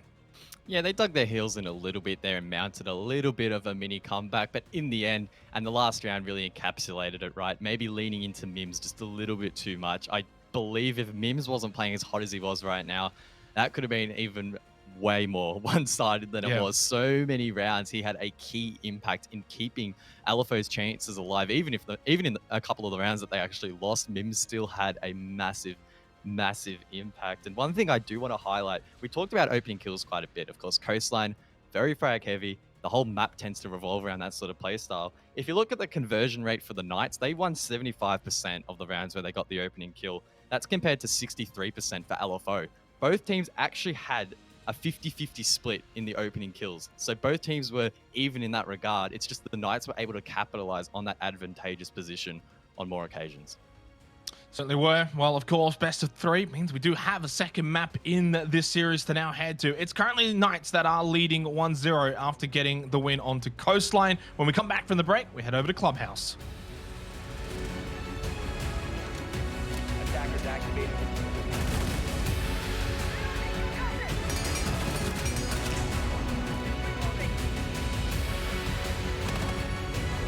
Attackers have recovered their defeat. 15 seconds to go. There has been discovered. 10 seconds left. Attackers drop the bomb.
no signals, no signs.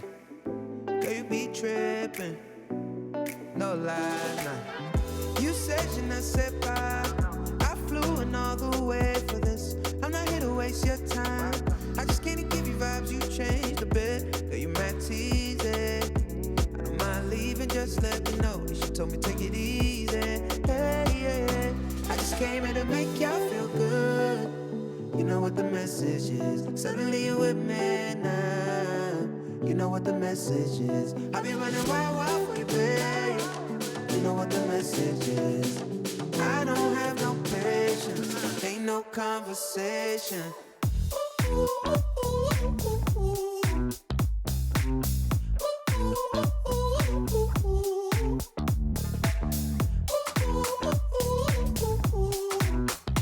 Feel good, sometimes make you feel good.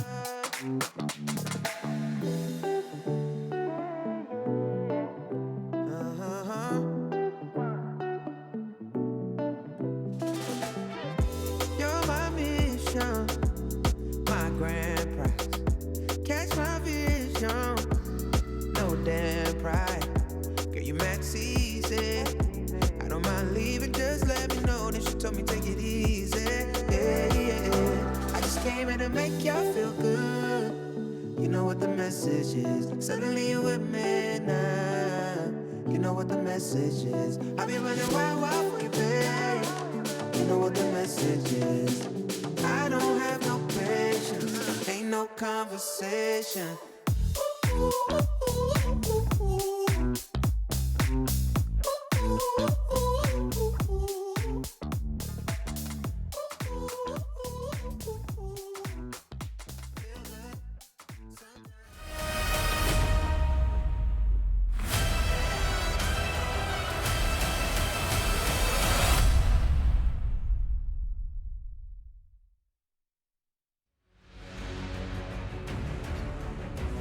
Well, the Knights are shining here at the Oceanic Nationals for playoff day number 2. LFO certainly have got their work cut out for them after losing their own map pick on Coastline 7-4.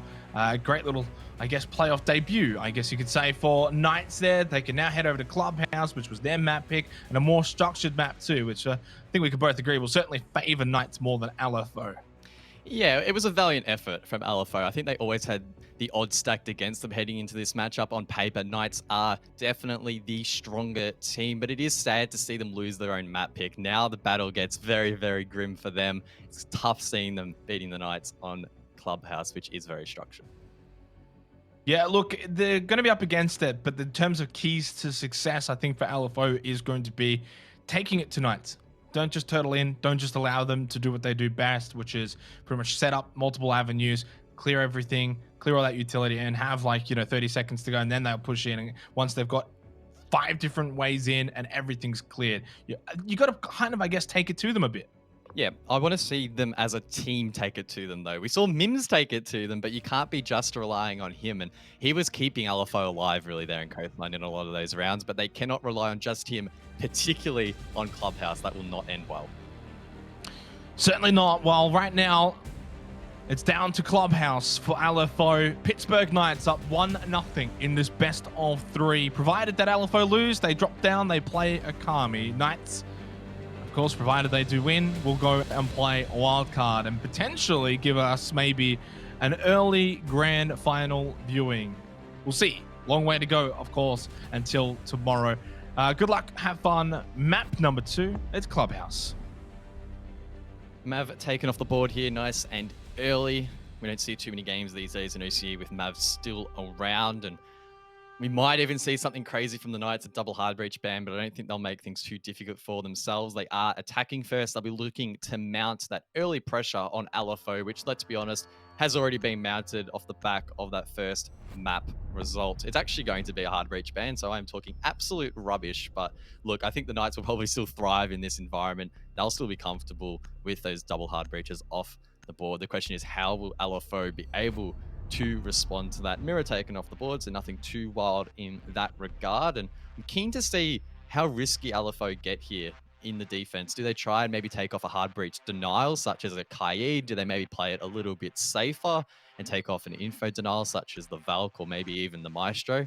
We'll soon find out, but I'm expecting it'll probably be the Kaid. Or no, it'll actually be the Intel Gatherer. So my radar is in need of calibration, apparently, but look, I don't think anything stands out to me massively there. The double high breach ban will be a little bit of a headache for the Knights, but you'd expect the fact that they are attacking first and that they did have the option not to ban it out. They are well and truly prepared to lean heavily into that Thermite and Habana. Church Arsenal, no surprise. At the very least for LFO, they are going to be on the defense first, but it could spell their own demise if they don't do well this first half. If they're down 4-2 in favor of Knights, then I think it could be a very quick 7-2, for instance. So it's going to be a very telling half.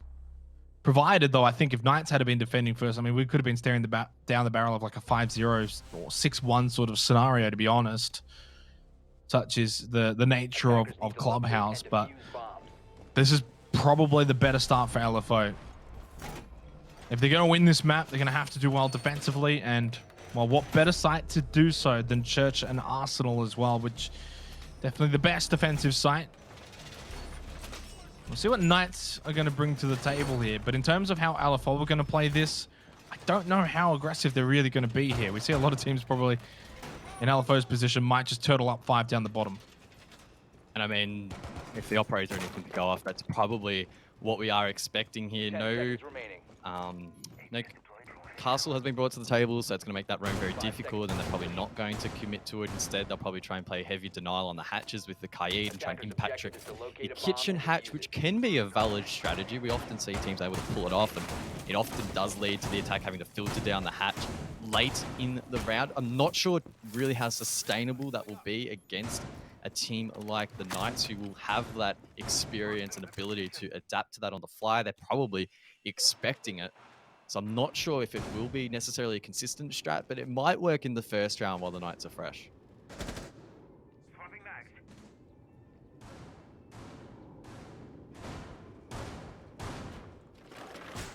Yeah, early indications, though, suggest that LFO are just going to sit back and allow Knights to do what they please up above. And I guess kind of just... What's the goal, though, by this sort of play? Is to just, I guess, 30 seconds, you got 5 up. And hope that no one's been picked through, you know, kitchen floor, for instance, and that Knights don't have some sort of advantage. 100%. It's almost the strat of holding on for dear life, right? If it does come down to that sort of hectic style of execute, you should be favoring the defenders in that if they still have the plant denial on the board. But that's right. If they get, if the Knights get that cheap pick and there's no trade, if it's from the above down below, for example, which can happen often, that player that needs to trick the hatch will put themselves in a very risky position. And you're right, if they do lose that man, it does make it increasingly difficult for the defense who don't have that man advantage to lean into for the trade. And I mean, so far we haven't actually seen a whole lot of action in kitchen, right? There's some vert in the hallway, but we haven't actually seen the Knights attempt to get that hatch open. Now they will.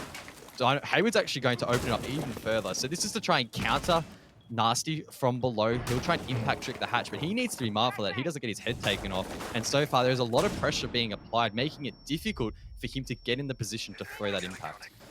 It also just makes it difficult in terms of finding a place that might be safe to stand as well, because there's so much that has now been opened. It's Dino who finds the opening frag. The feet of Nasty as well, spotted by Sageon and Dino. They both combine.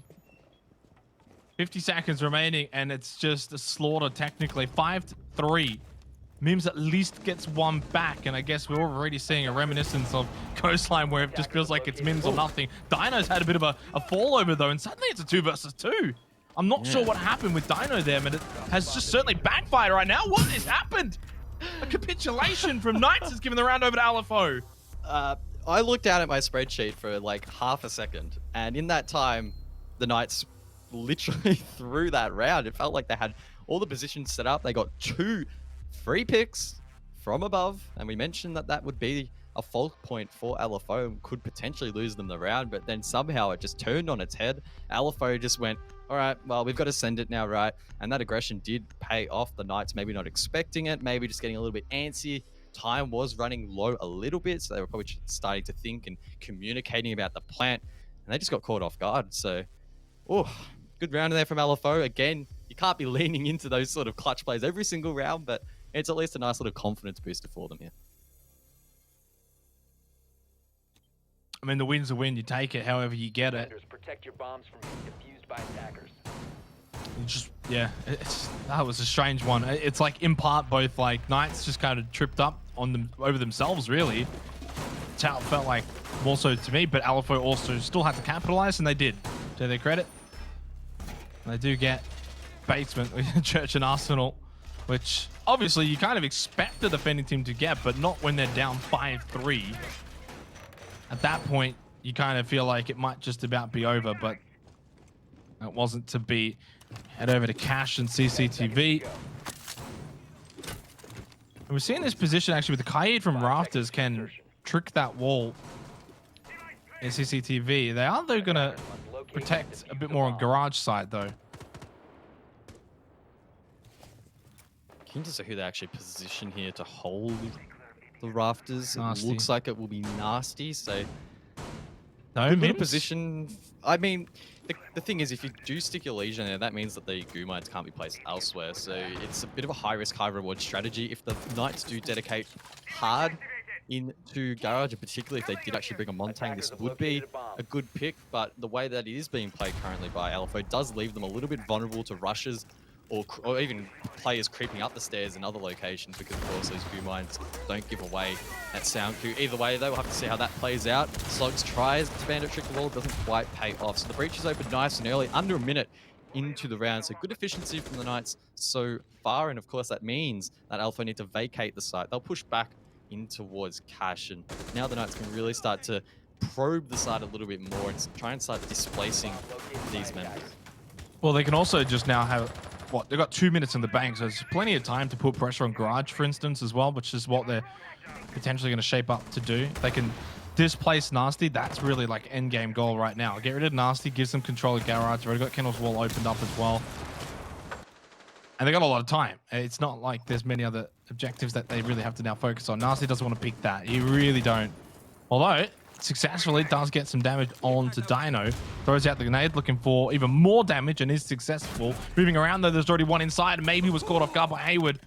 Taking a bit of damage to do so, but is successfully able to eliminate Nasty up from Rafters. And there's still 1 minute and 18 seconds remaining. Rafters is clear. Kennel's wall is open.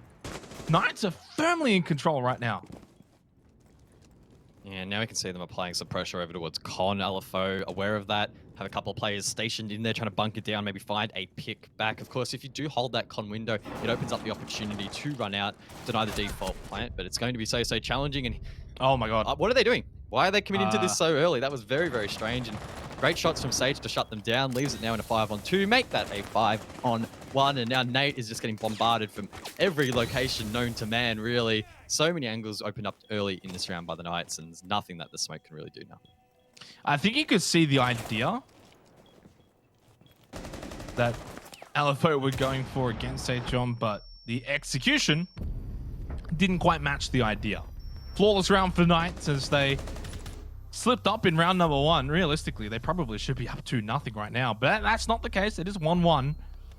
That was just clean execution from start to finish. Everything about that round from Knights. Yeah, I mean, part of me respects the decision to go for a risky player like that. Did they really need to?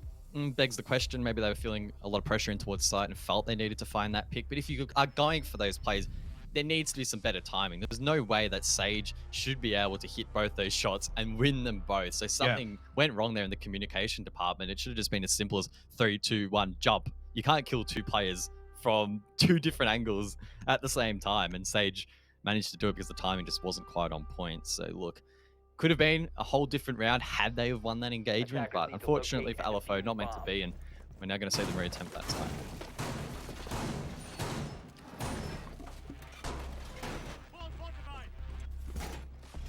Yeah, not much of a surprise to see them reattempt Cash and CCTV. I mean, the only other option was Gym Bedroom, which, I mean, I don't really think would have played out all that differently anyway, to be honest, and they can at least now try and rectify the mistakes they certainly did make in that previous round. Nasty switching over to the Wamai as well, rather than the Legion, which, I mean, I don't even think the Legion had any impact at all in that last round, really, especially setting up in Rafters. 5 seconds remaining. Yeah, we talked about that earlier, right? It was a high-risk, high-reward position, and look, it really didn't have a reward at all, and I believe Nasty was the first death that round, and was, in fact, it was Hayward who literally just walked straight into garage and took his head off. So it did have a limited impact, and I do like the change up onto the Wamai. It is an operator we often see played in this position. The magnets can be placed high up on the roof, impossible to shoot out, and can provide that coverage that is needed. And if that's also combined with some ADS devices, which in fact it is a difficult position for the attack to push and should soak up a little bit more time than it did last time. The other part of the equation, of course, is this bandit trick from Sogs. If he can get this successfully, they can buy a lot more time in the round. Doesn't look like he's going to be able to beat the EMP grenades, though, from Hayward. And, well, that wall is, again, in fact, opened up even quicker this time. And Sogs is also quite low, too. So this is maybe even a worse start than the last round. We'll see how this next stage, though, does transpire, which you would think LFO should be able to do a little bit better in this Rafters battle and the Garage battle. I wonder how much utility the Knights will dedicate to clearing this position. We could well see them try and just walk into the gunfight. Hayward in a very similar position to what we saw last round. He spotted him, trying surely. to find the pick or not. Remember, that is Sogs, quite low on HP, and this pick will open up the round nicely for the Knights and put a lot of pressure back on Nasty. Still in this position. Oh boy, I really hope for LFO that they don't lose this first gunfight, but Nasty does actually win the first. That's Dino taken off the board.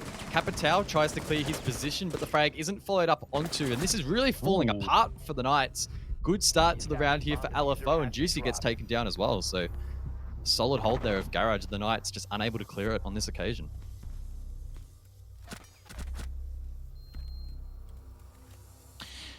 Yeah, LFO, that was certainly better. They put 2 players up top of Garage, which turned the tide, and they were able to have that reframe potential, and the numbers probably just overwhelmed Knights in the end.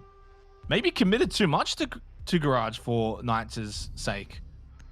Too much at once as well, to be honest. I mean, you had Kennel's wall open. They had so much time. Maybe just got a little bit antsy and wanted the reward quickly. It's hard to believe it's 2-1 in favor of LFO. This does not feel like it's 2-1 in favor of LFO, but it is.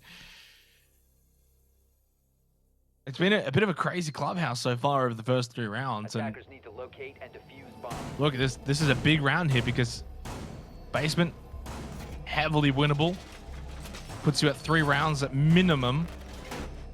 And it does give them then 2 chances to get that 4th round, which I think is definitely going to be required for LFO. Look, they're certainly up for the task here on Clubhouse, that's for sure. If we maybe doubted them slightly, they've at least got some wins on the board. Albeit they haven't really been clean wins, they're still wins nonetheless. Yeah, I'm just thinking about the first 3 rounds, right? The first one, when it was Church Arsenal for the first time, somehow LFO managed to bring back a 3-on-5, so that one was a little bit dicey. We then saw them get absolutely pummeled in Garage on the second round, but then brought that back in the last round and just pummeled Knights in return. So far, this has played out quite strangely. Again, it's early days. The Knights still in a great position if they want to mount a bit of confidence to get super aggressive in these attacks and shut down this momentum that LFO is starting to build a little bit. But, I mean, LFO, they're not playing shy at the moment. Oh, this is very, very bad. Hills has been Ping 2.0. They know exactly where this Jaeger is. Oh, Hills! It was too high. You're not meant to win that. Gee whiz. By like a millimeter too high with his crosshair, and so had to readjust, and that's the reason why Hills ends up winning that. It's the only reason, really. And it gives LFO a 5-on-4 advantage for the remainder of this 4th round. And obviously, it's already Church Arsenal. It's already going to be very difficult here for Knights. Now you're down a player. You're down that Thatcher too. So, I mean, this is a rough round for Knights. They're going to be up against it. Yeah, I think Sage was probably confident that he'd win that one. He had a lot of intel to work off, but maybe in hindsight, it would have been smarter for the likes of Dino to just cut him off, and they could have pressured him into making this mistake and falling into the trap of being cut off. Again, 2020 vision is always very clear, or hindsight's always 2020, but I mean, Hills is cut off now, right? So the damage has been done, the Thatcher's taken off the board, but it is effectively a 4-on-4. The Knights could try and hunt this player down, and it looks like maybe they actually will. So if they lose any more members, it really will be devastating. But yeah, this is a weird round. A lot of time being wasted as well. So this has been very well played by Hills, and it's almost getting to the point now where if he does die, maybe it actually has done its job, right? He's done a lot of damage. He's wasted a lot of time, and this is a very big distraction to deal with. Oh, he's found a second one as well. Talk about doing your job. He's done more than that. He's got 3 now, even through the wall against Dino. He's expecting more to peek him. He's like, how many are you going to throw at me? Keep them coming. There's 55 seconds left. This round is over. 5-on-2. Josh and Juicy would have to pull off something miraculous. I mean, to be fair, it has already been a bit of a weird clubhouse. Maybe there's even more strangeness to come. They finally shut down Hills. I think we both agreed now, definitely job done. It's like an A+. 30 seconds now left, 2-on-4. Juicy at least has an exothermic charge to use and can blow the hatch. Insta drops as well, but falls right into the clutches of the Banshee. Mims, however, does fall down. No, not like this. This is not a round to lose, LFO. You just need to hold on for another 15 seconds. Push coming through. They just need to trade it out, but Josh hits one on the prone. Is traded out, though. Juicy gets one back, though. It's a 1 versus 1. Nate, inside of blue.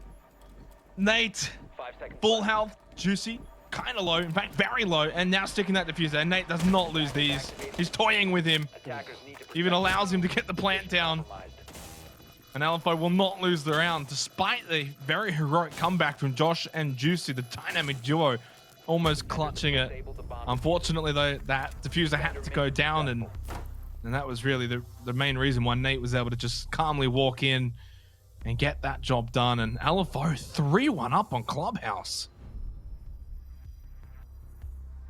This isn't Clubhouse. This is a madhouse right now. I don't even know what's going on. This is some weird goings on. I mean, that last round, right? Sage dropping at the start, that was a forgivable mistake. He only narrowly missed the shot and did a whole lot of damage to Hills. But then the entire team tried to hunt down Hills and just got absolutely torn apart.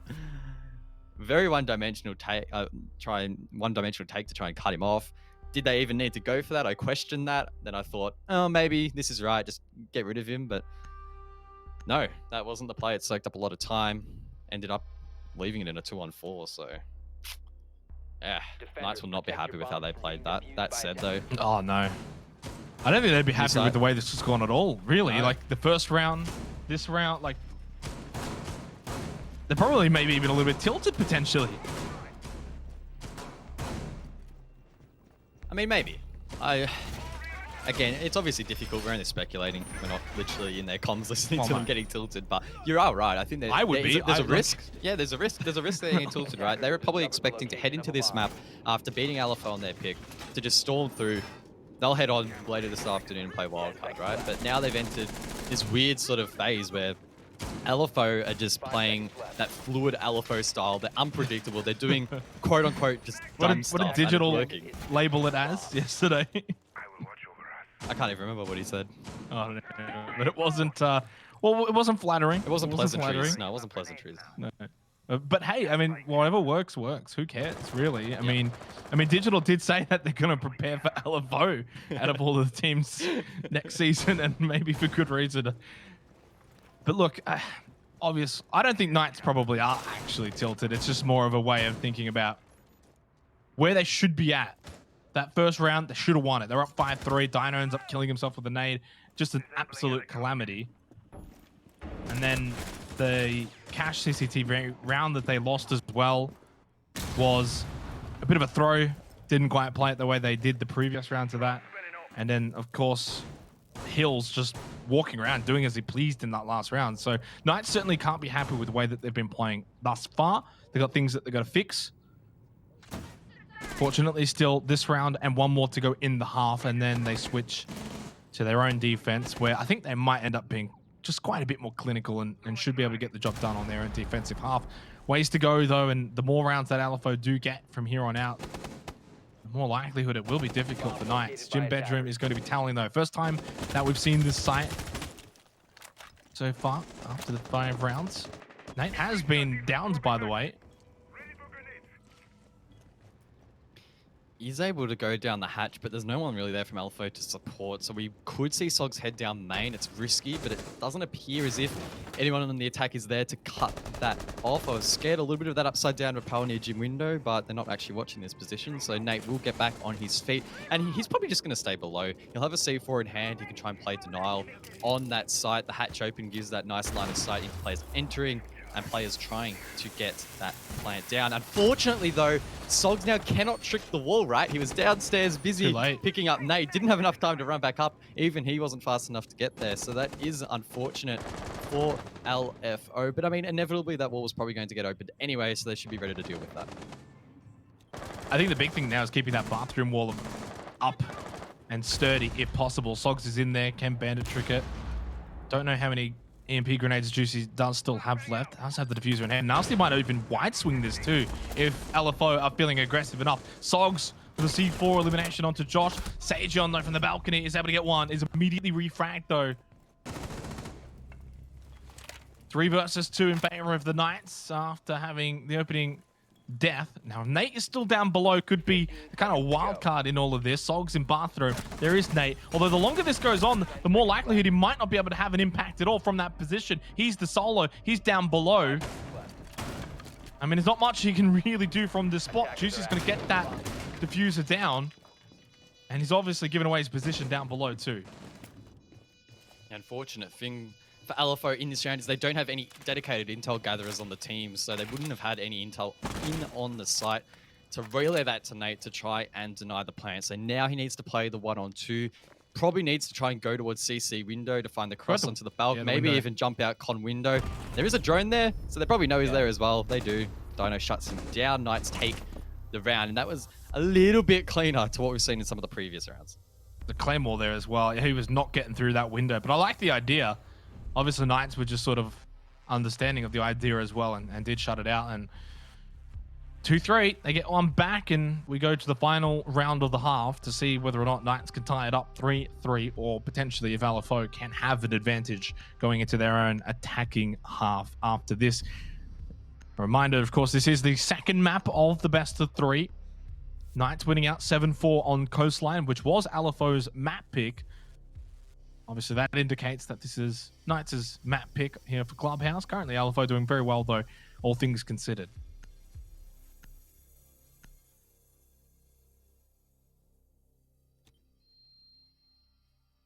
Defenders, protect your bombs Now we from head being back defused by to attackers. CCTV cache. Knights looking to even out the half, which on a Clubhouse attack is always pretty good to see. Again, keeping in mind that there is actually 2 hard breach bans on the board, so I was expecting the attacks to be a little bit more challenging. Knights put themselves in that position. They had the second attack ban, and look, there's been a couple of rounds that have been a little bit questionable, but I don't think that's really been off the back of the limited hard breach that they can bring to the table anyway. So they have played into it quite well. When we see the switch of sides, I'm not sure whether or not LFO will be as good, but again, they've already brought it this far, which is pretty surprising. So who knows what they'll be able to bring in that second half. But steering our concentration to this final round of the half, we are again seeing Rafters being held here by the defense. In fact, it's the duo of Mims and Nasty at the moment. Probably expecting Mims to fall back later, and then Nasty will hold this solo with the magnets and the ADS devices. And this was a hot point of contention last time this site was played. The Knights really struggled to clear it, so I'm not sure whether or not they'll push it as hard this round.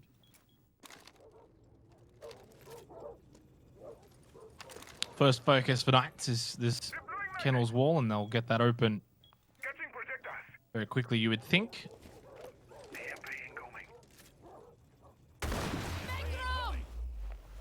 So far, Hills hasn't been successful, but in this case, he will. Yeah, that Third time's the charm, though, I guess, Cuz. Yeah, that shield providing some nice cover against the concussion. Not sure if the timing was maybe off as well there for the Knights, but either way, the Knights are actually going to fall off that straight away. So yes, they didn't get the wall open, but they're also not wasting too much time trying to get it open. So that's a tick in the box for Hills. LFO now need to be aware that the Knights have given up on this position. They're now entering down below, and maybe that's how they're going to actually try and clear it. They may even re-attempt it. They do, but it gets tricked once again. Wow. So that's really played by Hills. And now there's only 1:30 left, and what have the Knights got to show for it? Pretty much nothing.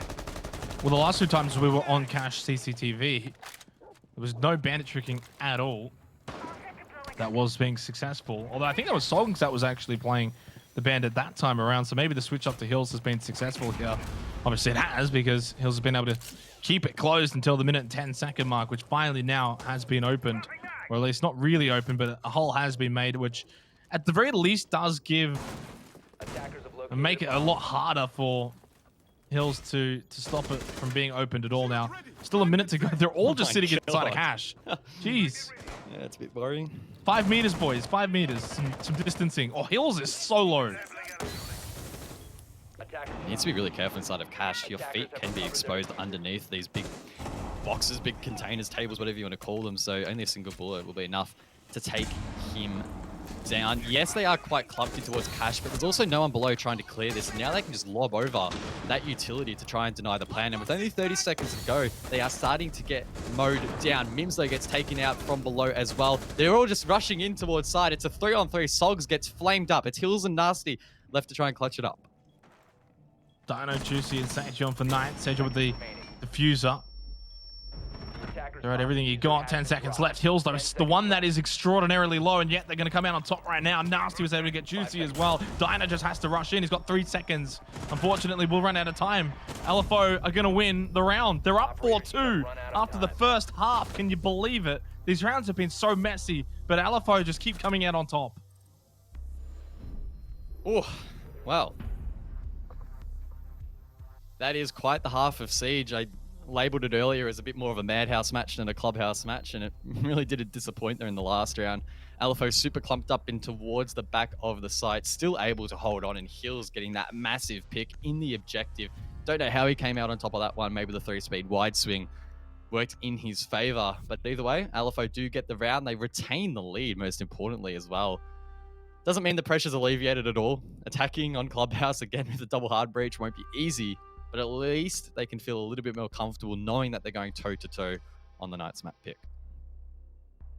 Yeah, I mean, more than comfortable. You got to be pretty happy with their performance, really. I mean, we kind of wrote them off, I think, to be truthfully honest. At the conclusion of Coastline, which was 7-4, it was quite convincing from Knights as well. They were playing some really good Siege, and it was hard to envision LFO having a better performance on Clubhouse versus Coastline, but here we are. I mean, they're getting results. They're getting round wins. They're up 4-2. But this is where they're going to be thoroughly tested now. Job done on their defense. I don't think that they would have expected more than that. But now you got to do it on your attack. And this is where it's going to be difficult against Knights. Now, this is where they are really going to be tested. Doesn't look like the Knights are committing to a roam. So we're going to see, again, that quote-unquote more turtley play style, if you would, where they're going to try and play heavy off the denial onto the kitchen hatch. And I mean, the first time we saw this objective, it was pretty crazy in the way that one played out. The denial was a little bit questionable. The play from above was a little bit questionable. A lot of questionable plays in that round. So LFO will be looking to be a little bit cleaner in that regard. Not give away any free picks as they try and get that hatch open, because then that really gives them a greater opportunity to convert that execute. Yeah, it was a 5 versus 3 start in favor of Knights, and LFO were defending and yet managed to claw their way back into that round, courtesy of a Dino self-kill as well with an aid, but still, nonetheless, they were able to get back into that round and ultimately win it as well, which typically you expect on Church Arsenal. I gotta say though, this would be very telling. If LFO can win this round on Church Arsenal, take a 5-2 lead, I mean, that's like, just gives me shivers like to think about that. That's going to make it so difficult for Knights. This feels like a must win because of those factors, because of the win rate you typically have on Church Arsenal. LFO went 2 for 0. 2-0. 100% win rate for them on their own defense on Church Arsenal, and Knights definitely need to do the same when you're down 2-4. Slogs chopping up the floor. Again, trying to deny the impact trick, but Josh, I believe it is, will hit the first one off with very good success. Hatch has been slightly opened. A couple of the X-Kairos went off.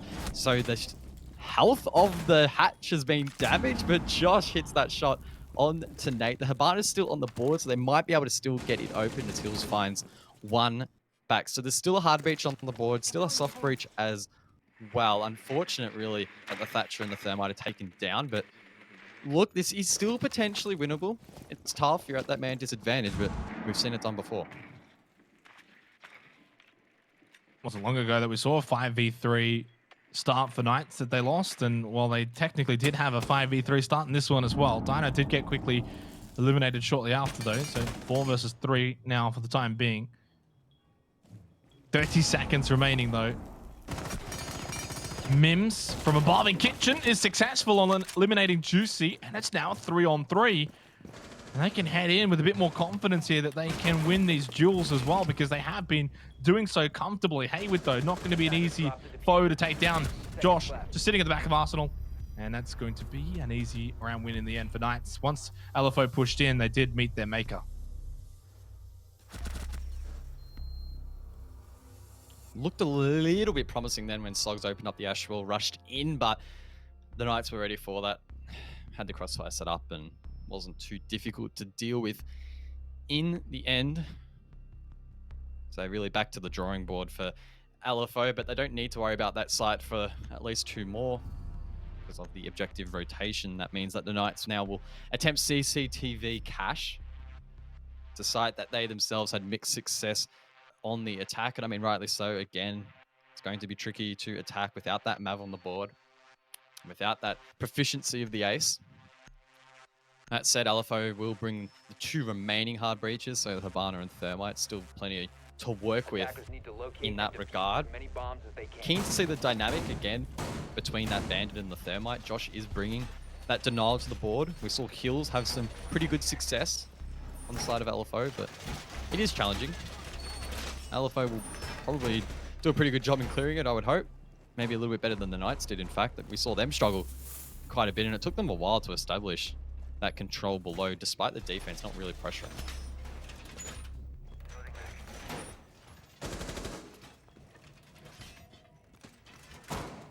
So Josh is going to take the task of Bandit. See what he can deny. Very similar offensive look of LFO that we saw from Knights. I mean, this site was the definition of messy, though. It was just chaos for the most part from both teams, really. It's not as if one looked clean and the other one was causing the confusion. Josh is going to have to be up for the task. Doesn't have the shield, which when we saw Hills Bandit tricking the Kennel's wall, did have that shield, which I think did make a small difference. Or maybe it was just the placebo effect. I don't know. Hard to really say. Hills and Nate going to combine and try and get this wall open. Already a minute drained in this round. It's important that LFA start to get a move on here, and if they want to get the wall open, do it quickly. It shouldn't be too hard if you bring the Zofia across, because there isn't even a barricade there, nor a shield. So just throw the EMP down, concuss it. It should be pretty easy to clear. Josh is probably going to try and hold it. In fact, no. So he's already given up. He knows that the wall is going to get opened either way. In the end, not the worst. Time efficiency from LFO gets opened at about 147, so still well and truly over half the round to work with here. But this is the tricky part now. Getting the wall open is such a small step in actually winning this side on the attack. They still need to clear garage, maybe clear con below, even get control below as well if they wish. So it's only a small piece of the larger puzzle. Yeah, and the longer that it does take to get that Kennel's wall means you have less time for the other puzzle pieces, don't you? So it does sort of have that trickle effect as Nate will get the opening frag onto Sejeon. Good start for LFO, looking to respond after losing first round of this second half. Hayward's obviously his work cut out for him here. And unfortunately, Nasty is going to take out Hayward, and it gets really difficult now for Knights. 5-on-3 in favor of LFO. 50 seconds remaining. So much time, so much of an advantage. Josh just loitering around in con. So they do have at least some defense here on the back end of the sites, but really garage is open. Kennel's wall is open.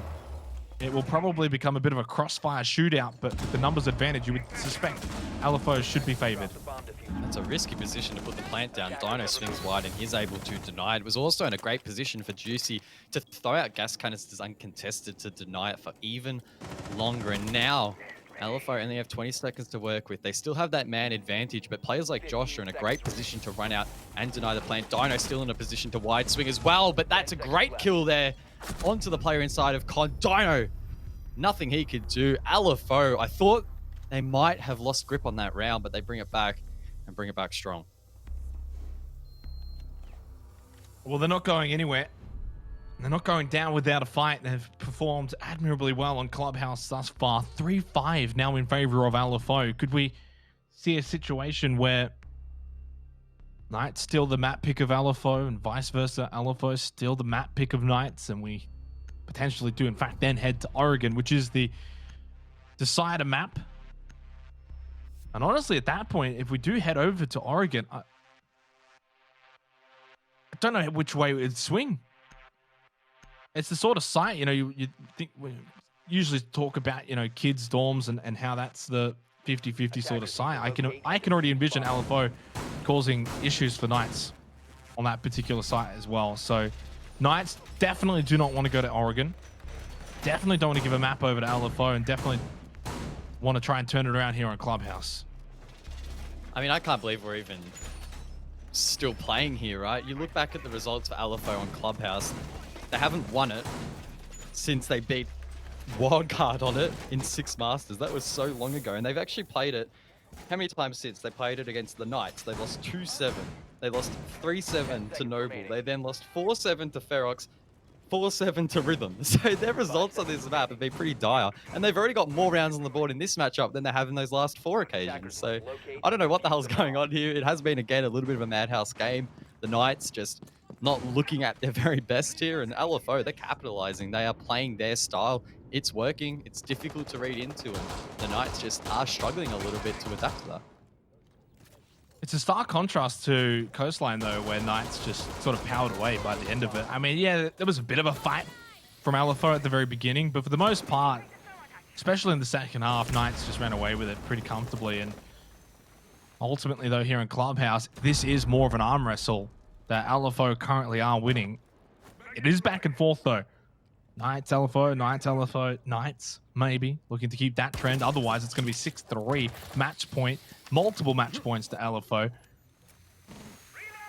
If they get match point now, off the back of this gym bedroom site, I'm ready to call it. Whoa. Gee, all right. I mean, I don't know if I really see LFO winning this round. Who knows? It is arguably one of the weakest defensive sites that we do see here in OCD. I didn't see LFO winning many rounds, guys. So at this point, I probably expect them to win. Oh, they'll find a way. Oh, that's not a bad start. Minute 40 left in the round. They get Jacuzzi wall open. Hayward down below is in a good position to play denial late round, though. He can use the open hatch for the angle and a C4. But this progression so far, not too bad from LFO. I'm liking how they're shaping up this round. They haven't lost any members as of yet. So this isn't too bad for them so far. They could convert. I like your thought process there. No one's died. Good job. Well, we have seen them struggle. We saw them struggle when they didn't get the opening kills on Coastline. So it's true. It's true. We have 1 minute and 10 seconds remaining. Josh just holding out top red. I think at some point Mims is going to look to maybe try and pincer in. Sogs and Nasty over towards the balcony. So they've got multiple avenues, and that's what's going to make this potentially winnable now for LFO. Dino just sitting inside a bathroom, and is there really anything they can do to stop Nate here? I don't think so. They should be able to get this. I mean, besides being able to trick the wall, but Josh getting that frag onto Mims over towards Kennel's wall. That is going to shape up this round. He can now pick over to balcony freely, but Sogs through the barricade will be able to win that fight, although it's a short-lived advantage. Nasty and Nate actually both down at the moment. Sogs is going to at least get Nasty back up. I don't see a way to get Nate though, so it's actually more like a 4-on-2 right now in favor of Knights. No, definitely is a 4-on-2 now. Dino confirms that kill. It's Sogs now left to run up the main stairs, and he's going to be greeted by Hayward. Still, Hayward won't win that gunfight, but look at the time. Nothing to work with in this round. The Knights will take that one pretty damn confidently, and they can finally start to build up their momentum.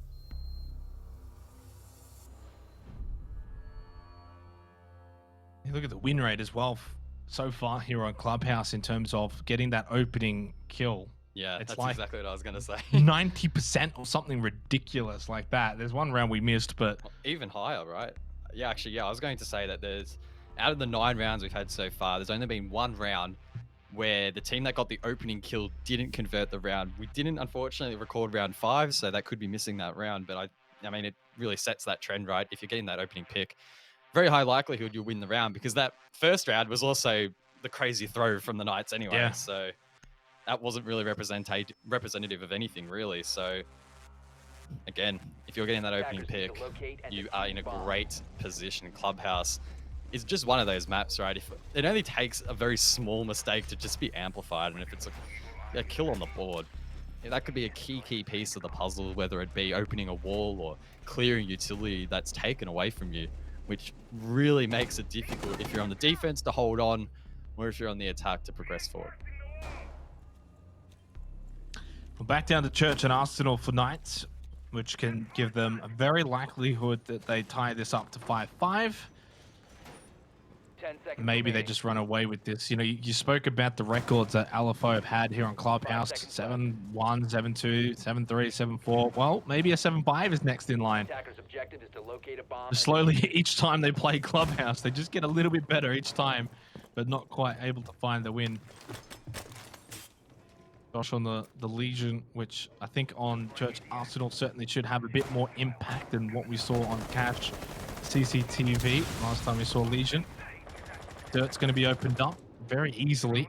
So that's already at least one avenue that Knights have to just sort of keep someone there, keeping an eye on Dirt. It's not much to really open it up, but it means they can focus on other areas now. Again, no roam, so all the efforts will be focused really around the main stairs and the kitchen hatch. We've seen it time and time again where getting that hatch open poses risks for both the attack and the defense. The defenders down below are trying to impact above, but we often see the attack create lines of sight to try and deny that. Of course, those lines of sight are two-way, and sometimes the defenders will get quite risky and actually peek back up. That said, though, not a whole lot of progress actually made on that side of the map so far. It feels like maybe LFO are trying to map clear at least to some extent, or at least make sure that there isn't a player lurking around. Of course, there isn't. We have the beauty of seeing through the walls, so we know through X-ray vision that there isn't. And finally, we will start hearing some sledged work being done, but that's actually Sogs above. So we're a minute 30 into this round, and it doesn't feel like a whole lot of pressure's been applied towards site at all here. With 20 seconds remaining. Still quite a lot of time. It's still basically about a minute, right? We see Church Arsenal typically, if there's about 20 seconds left, that's when teams will drop down and see what they can do in terms of a bit lucky. Hayden would still, with that C4 available, Knights on the pulse. And it's still 5v5 though, at the very least for LFO. If you're going to be in this situation, having 5 up's fine. You do want to find that pick though onto a member of Knights. If they're going to have 5 up when you eventually drop down, it's not going to bode well. It's really just RNG, hope and pray. Win your flick shots and hope everything goes well. That's not going to help though, losing Nate to Josh. Pushing through dirt, like that early? There's only 30 seconds left, and I'm still not quite sure where this pick is going to come from. Unfortunately, Nate being dropped, again, just puts the odds well and truly against LFO. If you lose that opening engagement, you're very likely to lose the round. And we can see LFO, they're probing around, trying to find this entry, but there's nothing there. And with 10 seconds left, I'm not sure what they're going to do. Well, they're just going to get lucky right now as they start to push in. Hopefully they can win these frags, these 1v1s. Even then, no, the fight is obviously going to go on for so long. Hills has to stop, try and put that diffuser down, but he's got the pressure mounting on him. Knights will win it out based on time. To the credit of LFO, they actually were winning a lot of those 1v1s, and they got it down like a 1v2 or a 2-on-2 at the very end of that. If they had it just pushed in 10 seconds earlier, guys, I think they actually managed to win that round. Yeah. Well, at least would have had a bit of a shot. Yeah, it's difficult to tell. Again, it just feels like, I don't know, maybe LFO are trying to map clear at least to some extent, or at least make sure that there isn't a player lurking around. If they had it just pushed in 10 seconds earlier, guys, I think they actually managed to win that round. Yeah, it's difficult to tell. Again, it just feels like the opening pick went the way of the Knights. They were able to play more comfortably in towards site, and they would have known that if it comes down to a trade-off late into the round, just that one-man advantage alone is significantly heavily favoring them to win the round. And Defenders, protect your bombs from being yes, you could by argue it got a little bit dicey. Maybe LFO could have won that round, but time wasn't on their side either. And unfortunately, that is what cost them. So 5-5 the scoreline now. Xenox, the Knights, they are building some momentum now. It looked good for LFO, and we said that if they got one more round, headed it to match point, they'd be a great chance at maybe being able to close it out. But now the Knights are one round away from getting that match point. And I have to say, if the Knights get it here, they'll probably be able to head back up to CCTV and close it out. Actually, sorry, head to bedroom and close it out. 5 seconds I remaining. do agree. The only thing that's, I'm going to say this though, is that LFO don't have to worry about Attackers must locate Church and Arsenal for the defuse remainder bomb. of the regular rounds. So essentially Cash, CCTV, and Gym Bedroom will need to be won for Knights. It's either going to send it to OT or give them the map. So one or the other. So it does give LFO a chance here Attackers dropped the bomb on the diffuser. attack. Attackers recovered the diffuser. Church Arsenal completely 100% win rate for both teams on their defense. So it was always going to be a tough ask in that previous round. But Cash CCTV, on the other hand, has been very, very vulnerable. From just a quick glance, it looks like it's 2-2. So a 50% strike rate isn't so bad. Gym Bedroom as well, also 50% strike rate. So, I mean, ultimately from this series alone, Attackers have located there's a the bomb. 50% chance that LFO might be able to get something here. Similar defensive setup here on the wall again from Josh, but on this occasion, actually electing to bring that deployable shield, and that might be able to protect him from the concussion lifeline, and he might be able to trick the wall. It's still a little bit iffy if it will actually be pulled off, and maybe LFO actually are going to try and clear that shield before, or maybe even just completely clear him below using explosives. Josh, probably aware of that, a little bit scared, and is actually going to fall back. So that's some good game sense, some good intuition from him. Just juggling around, not standing too still, as he knows that being hit from below will definitely hurt him quite a bit. He's also mindful of any drones that come through that drone hole. The concussion nade comes through, but it is timed perfectly on the second one, so he has to fall back. Well played there from LFO. Minute 20 left now to work the rest of the site. I mean, typically though for Knights, they had about, what, 2 minutes? So it's almost like a 50-second difference. They've still got to deal with Hayward as well up at Rafters.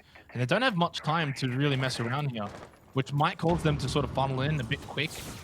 Might give Hayward a chance, and he might get a bit antsy and want to peek. This is concussed, but that's okay. He goes back down. He is peeking this though, and he is looking to potentially find a member of LFO. Slowly, he's slightly though, avoiding these nades. He's just ducking and weaving up at Rafters right now. At the moment though, successful. 40 seconds left, they haven't cleared him.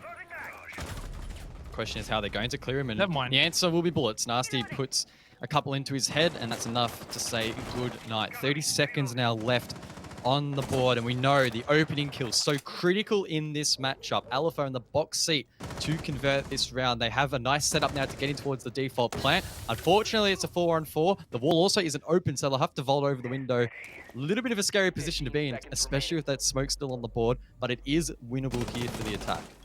10 seconds left remaining. Nate's got the diffuser. He's going to start to stick it now. Diamond swings out through the doorway, just keeps spraying down, has the bullets to do so. Juicy finds a kill, at least for that gas canister. Going to stop the diffuser though. Knights will win the round, and they break the streak of the opening frag, binding the round win. Despite the fact that LFO got that kill through Nasty onto Hayward, Knights still win the round. Knights are on match point. And it really came down to the fact that LFO didn't have a whole lot of time to set up properly for the plant. They didn't have the wall open, which meant they were then forced to vault in, and they were then slowed down by the smoke canisters. And then that did leave the weakness over towards that AC bulk or the con bulk. Easy run out there for the Knights. Plant denied. And by that stage in the round, there's nothing you can do to pick it back up and get it back down, because there simply just wasn't any time on the board. That means now, of course, that the Knights have match point, one round away from closing out Clubhouse, closing out the best of three as well. Important to keep in mind, of course, that LFO do have a second chance here. they will play later today if they are unsuccessful, or I mean, even if you are successful, Pretty sure you'll they be playing again later actually today, play the but- next match. Yeah, so I mean, let's say the Knights win this round and win the series. I don't think LFO's confidence will be hampered too much. I wouldn't say it's necessarily been a devastating performance from them at all. And if they do end up losing and take on Okami, I still think they'll put up a pretty good battle. The best part about winning this game is you guarantee yourself playing day number 3 winning this series. Whereas obviously for LFO, if they do lose this, they have to win the next match if they want to show up tomorrow and confirm themselves a top 3 placing. Of course, Kami is probably watching and waiting to see who they're going to be playing, which I think at this point, you would think it's going to be LFO. Although LFO just have to win this gym bedroom site, and well, they can send it to overtime, and who knows what will happen from there. Sajon's also low, so we'll see how this plays out. But the last time we were on this site, they were able to get the jacuzzi wall opened relatively quickly. Had a decent little game going on. They were looking good. There it is again, 2 minutes on the clock. Bomb has been located. But it's everywhere else that they've got to perfect a bit better. No one from the Knights really playing into this either. No point over peaking this. Don't want to give away The bomb diffuser. that first frag. There's no real need, no real reason to contest it.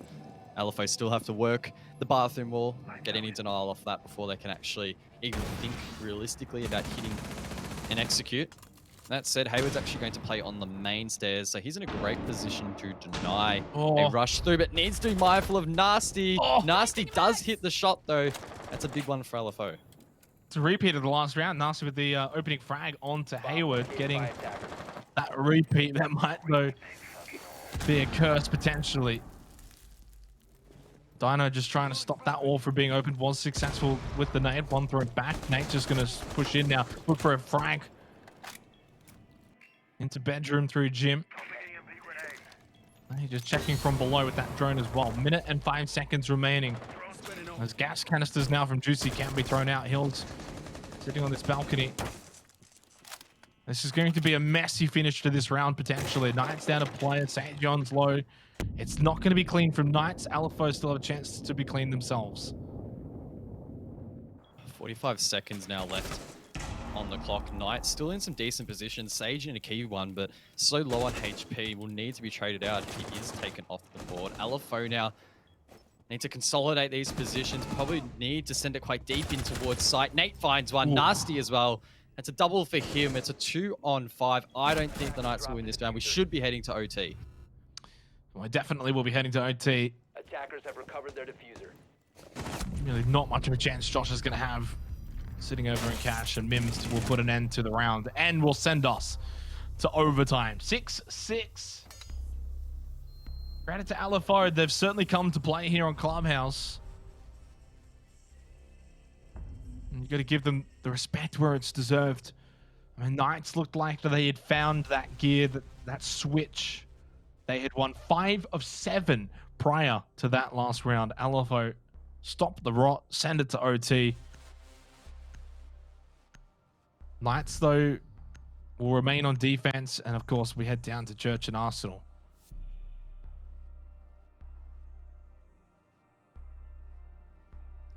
LFO on attack here in OT. Tough situation to find yourself in. They only won 2 out of 6 in that second half. So the argument could be made that they're going to really struggle here. Attackers need to locate and defuse. Who knows, though? They are yet to actually successfully attack the basement objective, and OT always does strange things, so this might actually be the first time they do win it in this matchup. Again, even if they do lose it, if they're able to successfully defend, then of course Knights need to head to a weaker site, and in fact they have lost. The Knights, in fact, have lost Cash and Jim at least once in that second half, so even if LFO don't necessarily convert this round, they're not necessarily 100% out of this matchup. 10 seconds to go.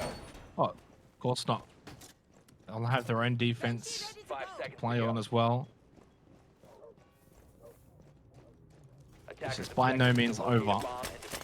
It's certainly been a closer affair than Coastline was. There were hints of it on Coastline, though, in the opening 3-4 rounds. It was back and forth, but Knights pulled away. And it looked like maybe Knights were going to pull away as well towards the end here on Clubhouse, but did lose that match point. Did lose that chance.